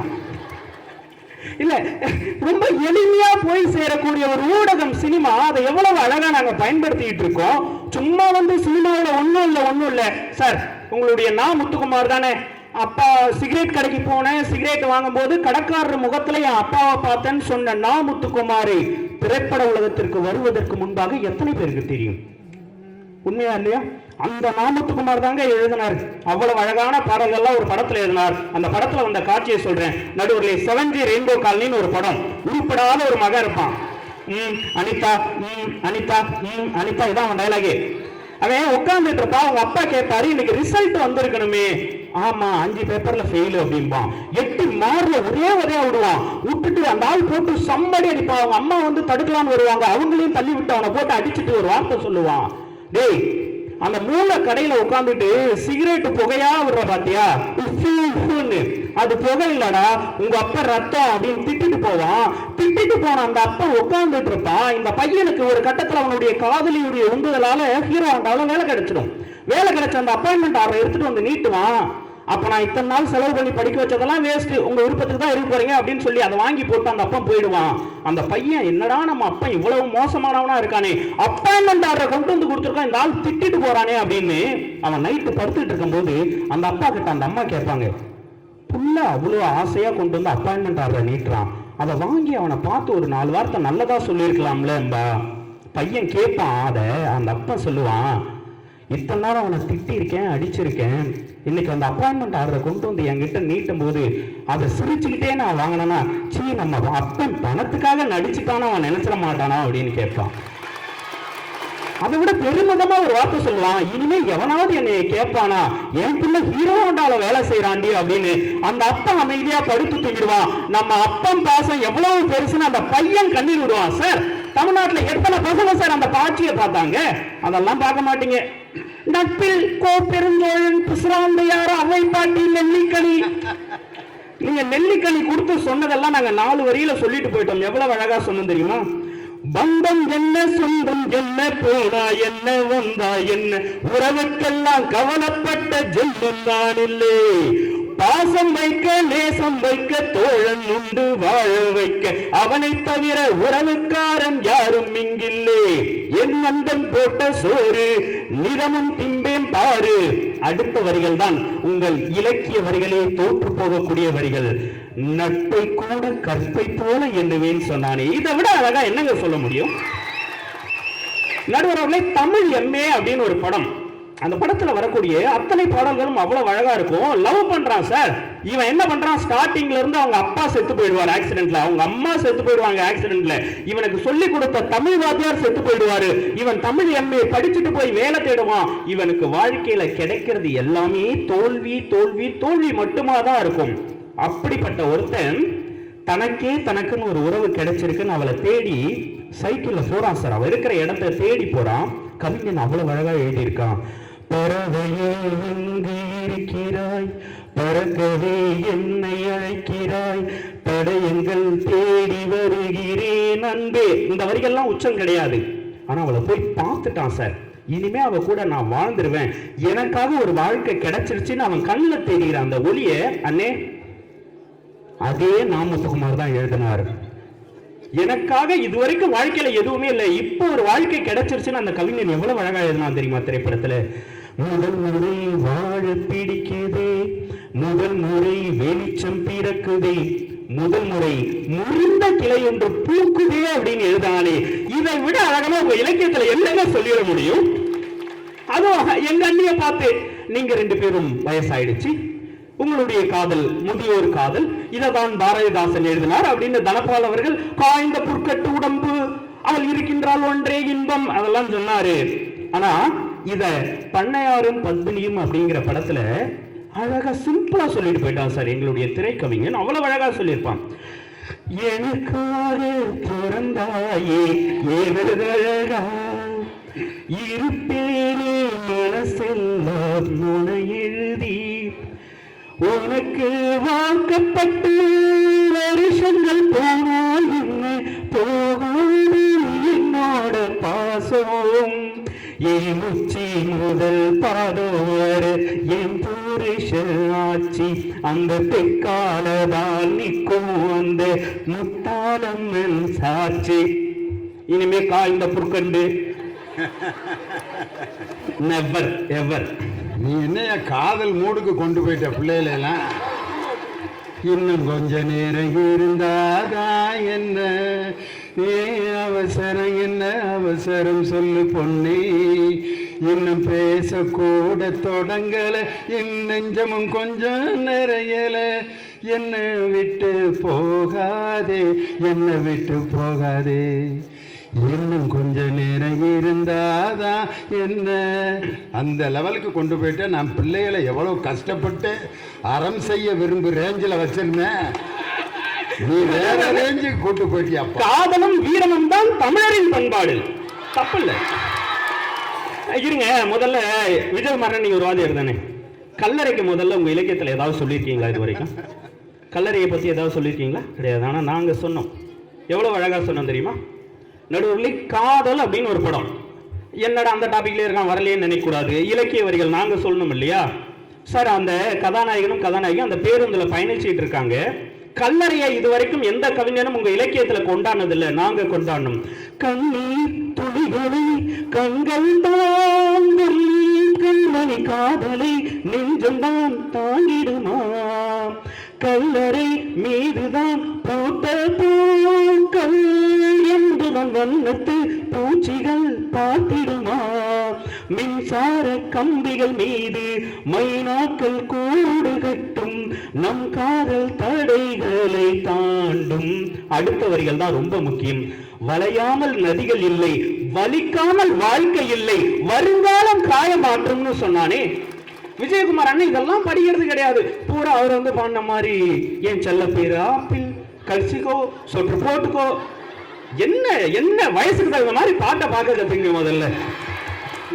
நடுவர் அவர்களே, நான் இப்படி சொல்லி நிறைவு செய்கின்றேன். நடுவர் அவர்களே, அயோத்தின்னு ஒரு படம். ஒரு தாய் மகள் கணவனோடு ராமேஸ்வரத்துக்கு சாமி கும்பிடணும் அப்படின்றதுக்காக டிராவல் பண்ணி வராங்க சார். வடநாட்டுல இருந்து டிராவல் பண்ணி வந்த அந்த குடும்பத்துல அசம்பாவிதம் நிகழ்ந்து அந்த தாய் அந்த விபத்துல இறந்து போயிடுறான். இறந்து போனதுக்கு அப்புறம் அவர்கள் இந்து மதத்தின் மீது தீராத நம்பிக்கை கொண்டவர்கள். அவங்க வந்து தீர்த்தம் தெளிக்கணும், அந்த பாடியை எப்படி கொண்டு போகணும், போஸ்ட்மார்டமே பண்ணக்கூடாது, அப்படியே தான் கொண்டு போகணும் எங்களுடைய வடநாட்டுக்கு, இப்படி எல்லாம் சொல்லுவாங்க. அவனுக்கு ஒருத்தவன் பயங்கரமா ஹெல்ப் பண்ணுவான், எல்லா விதத்திலையும் ஹெல்ப் பண்ணுவான், எல்லா பிரச்சனைகளையும் தீர்த்து வைப்பான் சார். எல்லா பிரச்சனைகளையும் தீர்த்து வைக்கும் போது அந்த கணவன் ஒரு கட்டத்துல, நான் என் மனைவி மேல எவ்வளவு பாசம் வச்சிருந்தேன் அப்படின்றது எனக்கு தெரியவே இல்லை, அவளை தொடர்ச்சியா அடிச்சுக்கிட்டே இருந்தேன், துன்புறுத்திக்கிட்டே இருந்தேன், அவன் மண்டையில காயப்படுத்திக்கிட்டே இருந்தேன் அப்படின்றத பாடல் வரிகள்ல வச்சிருப்பான். எவ்வளவு அழகா இருக்கும் தெரியுமா?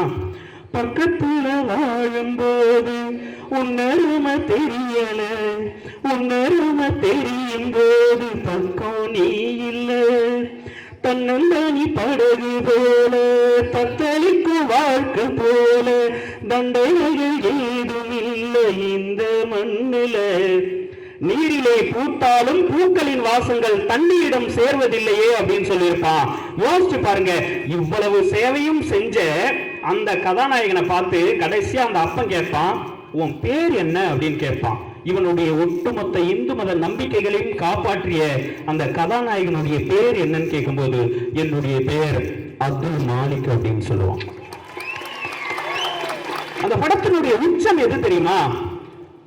அந்த தாயுடைய மகள் சொல்லுவா, இதுக்கப்புறம் நாங்க ஒருவேளை திரும்பவும் என்னைக்காவது ஒரு நாளைக்கு ராமேஸ்வரம் வருவோம், அப்படி ராமேஸ்வரம் வர்றது சாமியை கும்பிடுறதுக்காக இல்லை, எங்க அண்ணன் அப்துல் மாலிக்கை பார்க்கறதுக்காக அப்படின்னு சொல்லிட்டு போவா. நடுவர் அவர்களே, திரைப்படங்கள் நினைத்தால் எவ்வளவு பெரிய விஷயத்தையும் எவ்வளவு எளிமையாகவும் கடைக்கோடி கிராமத்து ஆலமரத்தின் ஆணிவேர் வரை கொண்டு சேர்க்க முடியும். உங்களுடைய இலக்கியங்கள் எல்லாம் மேல்தட்டு மக்களுக்கும் அறிவார்ந்த சபைக்கும் தான் செல்லுபடியாகும். எங்களுடைய கடைக்கோடி கிராமத்து மனிதர்களுக்கும் செல்லுபடியாக கூடியது எங்களுடைய திரைப்படங்களே என்று சொல்லி, அந்த திரைப்படங்கள் தான் இன்று சமூகத்தை வழிநடத்துகிறது என்று சொல்லி நல்லதொரு வாய்ப்பிற்கு நன்றி பாராட்டி இடம் அமர்கின்றேன். நன்றி, வணக்கம். உண்மையிலே எங்கள் கிருஷ்ணகிரி மக்களை நம்பவே முடியல. திரைப்படத்துக்கும் கைதட்டுறீங்க, இலக்கியத்துக்கும் கைதட்டுறீங்க. இது எதுக்குன்னா என்னைய மெண்டல் ஆக்குறதுக்கு. நீ எதுக்கு தீர்ப்பு சொல்கிறேன்னு பார்ப்போமியா அப்படின்னு ஒரு 33 வருஷம் வாத்தியாரை வேலை செஞ்ச பட்டிமன்ற நடுவரை உண்மையிலே நீ முடிவெடுக்க முடியாமல் சிக்கலில் கொண்டு போனது எங்கள் கிருஷ்ணகிரியினுடைய ரசிக பெருமக்கள் தான். உண்மையிலே நீங்கள் ஒரு 50 பேர் எந்திரிச்சு வீட்டுக்கு கிளம்புவீங்க. நான் ஆர்டிஓ சார்கிட்ட பாபு சார்கிட்ட, சார் கிளம்புறாங்க சார் முடிச்சிடலாமான்னு கேட்கலான் இருந்தேன். உண்மையிலே இப்போ பட்டிமன்ற தலைப்பு எப்படி மாறிடுச்சுன்னா கிருஷ்ணகிரியா திண்டுக்கல்லான்னு. உங்களை தப்பாக கணக்கு போட்ட திண்டுக்கலுக்கு தான் தோல்வி, வெற்றி எங்கள் கிருஷ்ணகிரி மக்களுக்கு தான். அதனால தான் என்ன அருமையான ரசனை. ஒருத்தர் கூட இது வரைக்கும் எந்திரிச்சு ஒரு கால் ஆஃப் நேச்சருக்கு கூட போகாமல் அவ்வளவு அருமையான ரசிகர்களை தந்த மாவட்ட ஆட்சியருக்கும், உண்மையிலே இந்த புத்தக திருவிழாவை மாநிலம் முழுவதும் நடத்தி கொண்டிருக்கக்கூடிய தமிழக முதல்வருக்கு எல்லாரும் மீண்டும் ஒரு தடவை கைதட்டணும். காரணம், இப்படி ஒரு புத்தக திருவிழான்னு ஒன்று நடக்கலைன்னா லியோனியோட பட்டிமன்றம் இந்த இடத்துல நடந்திருக்குமா? என்ன அருமையான ஒரு திரைப்படம், ரொம்ப அருமையாக பேசினாங்க. ஒரு பெண் குழந்தையினுடைய சிறப்பு திரைப்படம் சொன்னது மாதிரி வேறு எங்கேயும் சொல்ல முடியாது. இன்றைக்கும் ஆம்பளை பிள்ளை பிறந்தா எல்லா வீட்லேயும் அவ்வளவு சந்தோஷம். லட்டு வாங்கி கொடுப்பான், பிரியாணி வாங்கி கொடுப்பான். பையன் பிறந்திருக்கான், ஆம்பளை பிள்ளை. அந்த ஆம்பளை பிள்ளை பெற்ற அம்மாவை சிங்க குட்டியை பெற்றிருக்கான் அப்படின்ட்டு அவ்வளவு பெருமைப்படுத்துவாங்க. மனைவியை ஆஸ்பத்திரியில் சேர்த்துட்டு கணவன் வெராண்டாவில் உளர்த்திட்டு இருக்கான். என்ன பிள்ளை பிறக்க போகுதுன்னு தெரியல. அந்த அப்பா சாமிகிட்ட வேண்டுறாரு, எந்த பிள்ளை பிறந்தானோ எனக்கு நல்ல பிள்ளைய பிறந்தா போதும் முருகா, ஆம்பளை பிள்ளை பிறந்தாலும் ஏற்றுக்கிறேன், பொம்பளை பிள்ளை பிறந்தாலும் ஏற்றுக்கிறேன்னு கடவுள்கிட்ட வாக்குறுதி கொடுக்குறான். கொஞ்ச நேரம் கழித்து டெலிவரி பார்த்த டாக்டர் வர்றாரு. வந்து, சார் கங்க்ராச்சுலேஷன்ஸ். சொல்லுங்க சார், குழந்தை அழகாக இருக்கியா, ஒன்றே மாதிரியே இருக்கு, நார்மல் டெலிவரி 2500 கட்டினா போதும், தாயும் பிள்ளையும் நல்லா இருக்காங்க. அப்படியா சார், விவரத்தை சொல்லுங்க சார். இன்னும் என்ன விவரம் சொல்லணும்? குழந்தை அழகாக இருக்குது, தாயும் பிள்ளையும் நல்லா இருக்காங்க, நார்மல் டெலிவரி, இதுக்கு மேலே இன்னும் என்ன உனக்கு விவரம்? பிறந்தது ஆம்பளை பிள்ளையா பொம்பளை பிள்ளையா இன்னும் சொல்ல டாக்டர். கடைசியாக சொல்கிறாரு பொம்பளை பிள்ளைன்னு. அப்போ சொல்கிறான் டாக்டர்கிட்ட, ஏயா இப்படி அநியாயம் பண்ணுற அப்படிங்கிறான். டாக்டர், ஏன்டா நீ அநியாயம் பண்ணி பிள்ளைய பெற்றுக்கிட்டு என்னைய போய் அசிங்கமாக பேசுகிற? அப்பையும் சொல்கிறான், எனக்கு பொம்பளை பிள்ளை பிறந்ததுக்கே நீ தான் ஏன் காரணங்கிறான். வெளியே போய் சொல்லாதரா, உன் குடும்பத்தை சந்தேகப்படுவாங்கன்னு. அப்பையும் துண்டை உதறி ஒரு வார்த்தை சொல்லிட்டு போனேன், இந்த ஆஸ்பத்திரியில் சேர்த்தாலே பொம்பளை பிள்ளை தான் பிறக்கும்னு சொன்னாங்க, தெரியாமல் கொண்டு வந்து சேர்த்துட்டேன். பொம்பளை பிள்ளை பிறந்ததுக்கு ஆஸ்பத்திரி காரணமா, டாக்டர் காரணமா, உன் உடம்புல இருக்க சயின்ஸரா? ஒரு பொம்பளை பிள்ளை பிறந்தா அவ்வளோ வேதனைப்படுறான் இன்னைக்கு. ஆனால் எங்கள் வீட்டில் என் வீட்டுக்காரம்மா நேற்று ஃபோன் பண்ணுறாங்க கோயம்புத்தூர்லேருந்து. எனக்கு ஒரு பேரன் ஒரு பேத்தி. பேரனுக்கு ஃபோன் பண்ணுறாங்க. அவன் பேரன், சாமி நல்லா இருக்கேன் ஐயா அப்படின்னு கேட்குறாங்க பேரன்ட்ட. என்ன அப்பாயி குடிச்சு விட்டு பேசுறியா, போதையிலையா இருக்க அப்படின்ட்டு. தூக்க கலக்கத்தில் பேசுகிறாங்க. போதையில் இருக்கியா அப்பாயின்னு கேட்குறான். யார்? பேரன். ஆனால் என் பேத்தி ஃபோனை வாங்கிட்டு, என்ன அப்பாயி குரல் டல்லாக இருக்குது அப்படின்னொன்னே, அப்பாயிக்கு காய்ச்ச அப்படின்னு. நீங்கள் தாத்தாவை மட்டும் விட்டுட்டு வீட்டுக்கு வந்துடுங்க, சாப்பிட்டுட்டு மாத்திரை போடுங்க அப்பாயி. இதுதான் பேத்தி. பேரன் போதையில் இருக்கியான்னு கேட்குறான். நான் வீட்டுக்கு போனோன்னா என் பையன் முதல்ல பிடிங்கிட்டு போகிறது யாருன்னா பேரன் தான். ஆனால் தாத்தா உங்களுக்கு என்ன கிஃப்ட் கொடுத்தாங்க கிருஷ்ணகிரியில் அப்படின்ட்டு எனக்கு வாங்கின அந்த கிஃப்டை ரசித்து பார்க்குறது என்னுடைய பேத்தி. அதனால் பொம்பளை பிள்ளைய பிறந்தா ஏன் தான் இப்படி வேதனைப்படுறாங்கன்னு தெரியல. ஆனால் பெண் குழந்தை ஒரு வீட்டில் கிடைப்பது மிகப்பெரிய வரம் அப்படிங்கிறது எத்தனை படங்களில் பாருங்கள். ஆம்பளை பிள்ளைய தாளாட்டுற சினிமா பாட்டு எத்தனையோ கேட்டிருக்கான். பழைய பாட்டு ஒன்று இருக்குது. ஆம்பளை பிள்ளைய தொட்டில் போட்டு ஒரு அப்பா தாளாட்டுறாரு. ஏன் பிறந்தாய் மகனே, ஏன் பிறந்தாயோ. அவன் தொட்டியை விலகிட்டு, நானாவாப்பா பிறந்தேன், ஏப்பா பெத்து போட்டுவிட்டு ஏன்டா பிறந்தன்னு கேட்குற. அதுக்கப்புறம் அந்த அப்பா வேதனையில், நான் பிறந்த காரணத்தை நானே அறியும் முன்னே நீயும் வந்து ஏன் பிறந்தாய் செல்வ மகனே அப்படின்னு நொந்து போய் பாடுறார். ஆனால் ஒரு பெண் குழந்தைய தாளாட்டுறான் ஒருத்தன். கண்ணான கண்ணே கண்ணான கண்ணே என் மீது சாயவா, பொன்னான நெஞ்சை பொன்னான கையால் பூ போல நீவவா. என்ன அழகான வார்த்தை. ஆனந்த யாழை மீட்டுகிறாய், அதில் நெஞ்சில் கூட்டுகிறாய், அன்பென்னும் கூடையை நீட்டுகிறாய், அதில் ஆனந்த மழை துளி கூட்டுகிறாய். என்ன ஒரு பெண் குழந்தை வீட்டில் இருக்கிறது மகாலட்சுமி மாதிரி இருக்குங்கிறத. ஒரு காலத்தில் பெண் குழந்தை பிறந்தால் வேதனைப்பட்ட சமுதாயம் இன்னைக்கு மகிழ்ச்சி அடையுது. ஒரு காலத்தில் இலக்கியத்தில் பெண் குழந்தைகளை என்ன சொன்னாங்கன்னா, குனிஞ்சதில் நிமிராமல் நடந்து போகணும். குனிஞ்சதில் நிமிராமல் கிருஷ்ணகிரி ரோட்டில் நடந்து போனால் லாரியில் அடிபட்டு தான் சாகணும். நிமிர்ந்த நன்னடையும் நேர்கொண்ட பார்வையும் நிலத்தில் யாருக்கும் அஞ்சாத ஞான செருக்கு வேண்டும்னு பாரதி தான் பெண் குழந்தையை நிமிர்ந்த நன்னடை நேர்கொண்ட பார்வை நிலத்தில் யாருக்கும் அஞ்சாத ஞான செருக்கு கம்பீரமாக இப்போ பந்தா பண்ணுங்க பொம்பளை பிள்ளைகளேன்னு முதல்ல சொன்னவன் பாரதிங்கிற இலக்கியவாதி தானே அப்படின்னு இவங்க சொல்கிறாங்க. ரைட்டு. சினிமாவில் இப்போ குட் நைட்னு ஒரு படம் வந்துச்சு. அதாவது கல்யாணம் பண்ணி ஒரு அம்மா புருஷனை டைவர்ஸ் பண்ணிச்சு. எங்கே? லண்டனில். 3 மாதத்தில் I don't want to live with this husband அப்படின்னுச்சு. ஏமா அப்படின்னு கேட்டதுக்கு இங்கிலீஷில் சொல்லுது அந்த அம்மா, he is breaking the wind in the night. Breaking the விண்டுனா கொரட்டை விடுறது. கொரட்டை விடுறதுக்காக அவனை டைவர்ஸ் பண்ணது. அப்படி பண்ணணும்னு நினச்சா இன்னைக்கு பல ஆம்பளைகளுக்கு கல்யாணமே கிடையாது. என்னை மதுரையிலேருந்து ஒருத்தன் கொலை அத்தான்.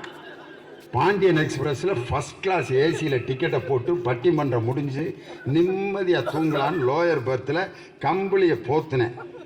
எழுத்த பர்த்தில் ஒருத்தன் டிராக்டரா அல்லது அசோக் லைலண்ட் பஸ்ஸா சீயக்காத்தூள் அரைக்கிற மிஷின் ஆட்டம் 12:30 மணிக்கு நான் பாரு, நான் எந்திரிச்சு கம்பளியை போத்திட்டு விடிய அந்த நாய்க்கு வாட்ச்மேன் வேலை தான் பார்த்துக்கிட்டு இருந்தேன். 1:30 மணிக்கு எனக்கு அப்பர் பர்த்தில் ஒருத்தன் இப்படி ஒரு குரட்டையை நான் கேள்விப்பட்டதே இல்லை.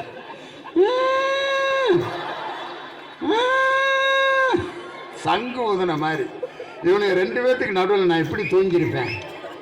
நான் அவனுங்களை பற்றி கூட கவலைப்படல, அவனுங்களோட குடும்பம் நடத்துகிற பொம்பளையில் எவ்வளவு இம்சை பண்ணியிருப்பேன். இப்படித்தான் ஒரு புரட்டக்காரனை ஒரு அம்மா கல்யாணம் பண்ணி வச்சுட்டாங்க. அந்த அம்மா படுத்து இருந்துட்டு கதறிட்டு ஒடியாருது. ஐயோ, இப்படி ஒரு மிஷினை என் தலையில் கட்டி வச்சுட்டாங்க, விடிய இப்படி மாவரைச்சிக்கிட்டு இருந்தா நான் எப்படி இந்த ஆளு கூட தூங்குறதுன்னு.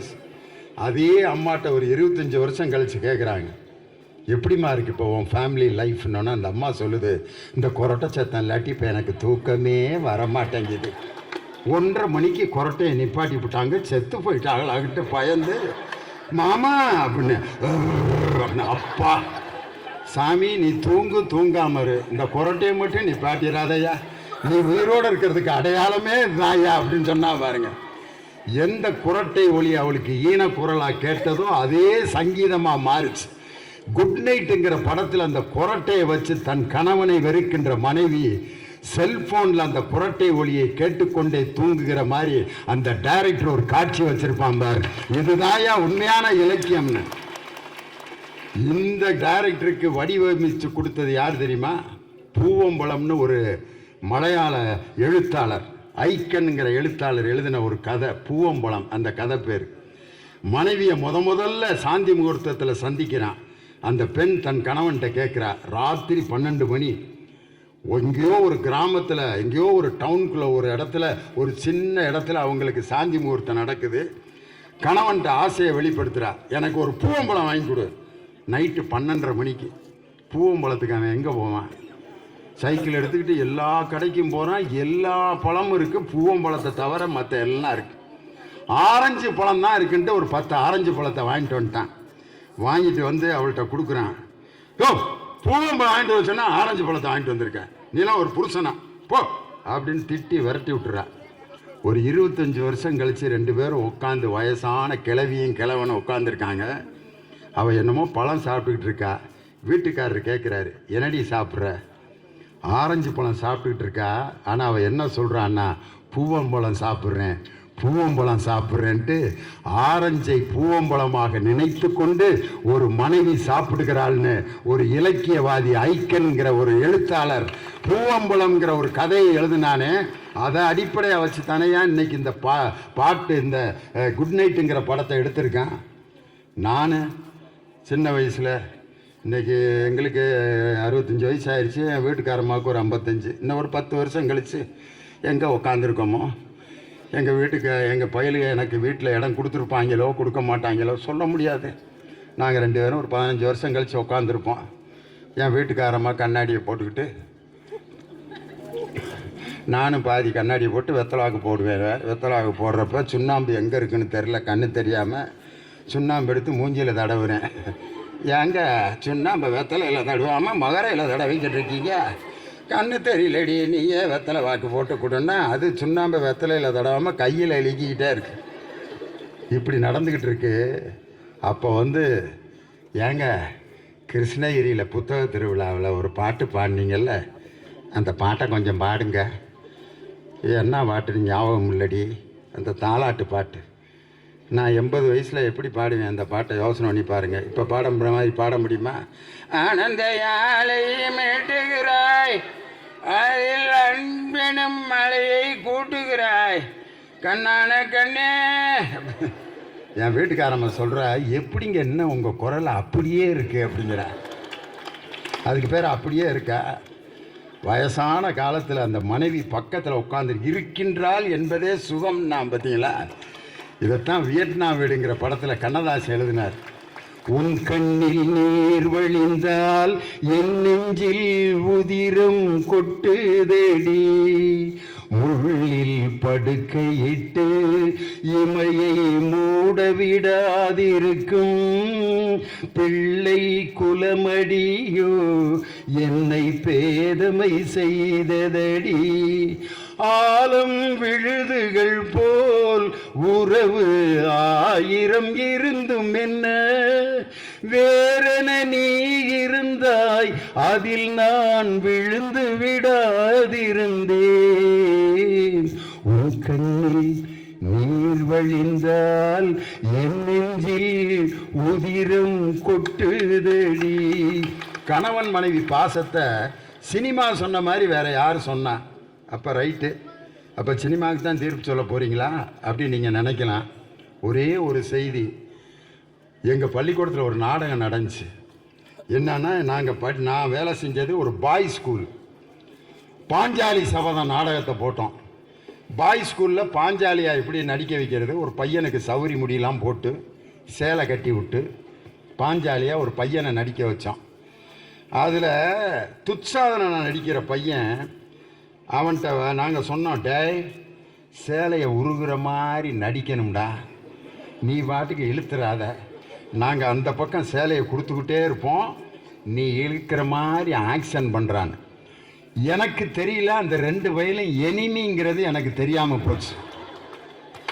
இவன் என்ன முடிவு பண்ணிட்டான், நீ மேடைக்கு வாடா, உன்னைய நான் பழி வாங்காமல் விடமாட்டேன்டான்ட்டு வாத்தியார் விசில் ஒடிச்சோன்னா சேலையை வெடுக்குன்னு உருவிட்டு அவன் பாட்டுக்கு இறங்கி போயிட்டான். திரௌபதியாக நடிக்கிற பையன் டவுசரோடு நிற்கிறான். அந்த பையன் ஒரு வசனம் சொன்னான் பார், கண்ணா அன்று பாஞ்சாலிக்கு சேலையை கொடுத்து மானத்தை காப்பாற்றினாய், இன்று எனக்கு டவுசரை கொடுத்து மானத்தை காப்பாற்றினாயே கண்ணா அப்படின்னா. அந்த பயலை தூக்கி முத்தம் கொடுத்தேன். டே ராஜா, என் மானத்தை நீ காப்பாற்றினியாடான்னு சொல்லி. நான் எழுதி கொடுக்காத ஒரு வசனத்தை அந்த மாணவன் சமயோஜித புத்தியோட பேசி எவ்வளோ பெரிய சாமர்த்தியமாக அந்த இடத்துல சொன்னான் பார்த்தீங்களா. இந்த ப்ரெசன்ஸ் ஆஃப் மைண்டு உங்களுக்கு வேணும்னா நீங்கள் நிறைய புத்தகங்களை நீங்கள் தொடர்ந்து வாசிக்கணும். அப்போ தான் அந்த எழுத்தாளரின் அனுபவங்கள் பூரா உங்களுக்கு கிடைக்கும். உங்களுக்கு காக்காவை பற்றி எத்தனையோ கதைகள் சொல்லி கொடுத்துருப்பாங்க. முதல் கதை என்ன, ஒரு பாட்டி மரத்தடியில் வடை சுற்று கொண்டிருந்தாள். ஒரு காக்கா மேலே அமர்ந்து அந்த வடையை திருடி கொண்டு போனது. திருடி கொண்டு போய் மேலே அமர்ந்திருந்தது. ஒரு நரி வந்தது. காக்கா காக்கா, நீ ரொம்ப அழகாக இருக்க, நீ பாட்டு பாடுவே, எங்கே ஒரு பாட்டு பாடு என்று சொன்னது. காக்கா ஆ என்று வாயை திறந்தது. வடை கீழே விழுந்தது. நரி எடுத்து கொண்டு போனது. திருடிய காக்கா ஏமாந்தது அப்படின்னு ஒரு ஏமாந்த முட்டாள் காக்காவோட கதையை சொல்லி கொடுத்துருக்காங்க. இன்னொரு காக்கா கதையும் சொல்லி கொடுத்துருக்காங்க. என்ன தெரியுமா, தாகத்தோட ஒரு காக்கா வந்துச்சு. ஒரு பானையில் அடியில் தண்ணி இருந்துச்சு. அலகை விட்டு குடிக்கிறதுக்கு முயற்சி செய்து கிடைக்கல. கற்களை தூக்கி மேலே போட போட தண்ணீர் மேலே வந்தது.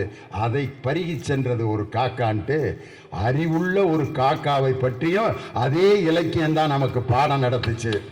முட்டாள்தனமான திருட்டு காகத்தையும் ஒரு இலக்கியம் சொல்லி கொடுத்துச்சு. ஆனால் அறிவுள்ள காகத்தையும் அதே இலக்கியம்தான் சொல்லி கொடுத்துச்சு. இந்த இலக்கியத்தை பற்றி திரைப்படத்தில் பாட்டு வந்துச்சு. கா கா கா ஆகாரம் உன்னை எல்லோரும் ஒன்றாக அன்போடு ஓடி வாங்க அப்படின்னு உடுமலை நாராயணகிரி ஒரு பாட்டு எழுதினார். கவிஞர் வாலி காக்காவை பற்றி எழுதினார். ஒன்னா இருக்க கத்துக்கணும், இந்த உண்மையை சொன்னா ஒத்துக்கணும்.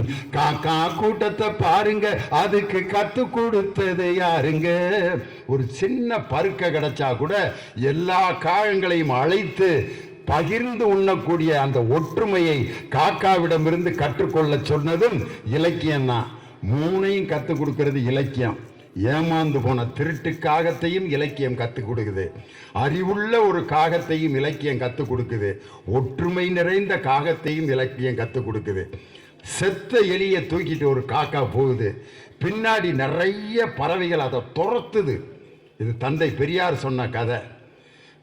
பெரிய விலங்குகள் கூட துரத்திக்கிட்டு இருக்கு. அந்த செத்த எலியை காக்காட்டிருந்து எப்படியாவது பிடுங்கிடுவோன்ட்டு காக்காவும் எவ்வளவோ முயற்சி பண்ணி தப்பிச்சு போய் பார்க்குது.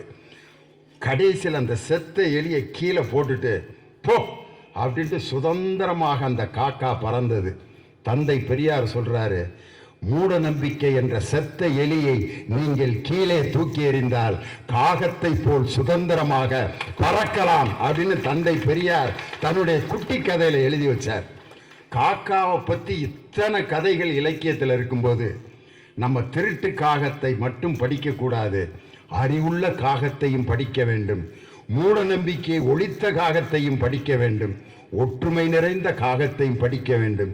இந்த இலக்கியங்களை படிக்க வேண்டும் என்பதற்காகத்தான் இந்த புத்தக திருவிழாக்கள். திரைப்படம் வருவதற்கு முன்பே நமக்கு பாடங்களை வழிகாட்டியாக இருந்தது திரைப்படம், இது இலக்கியங்கள்.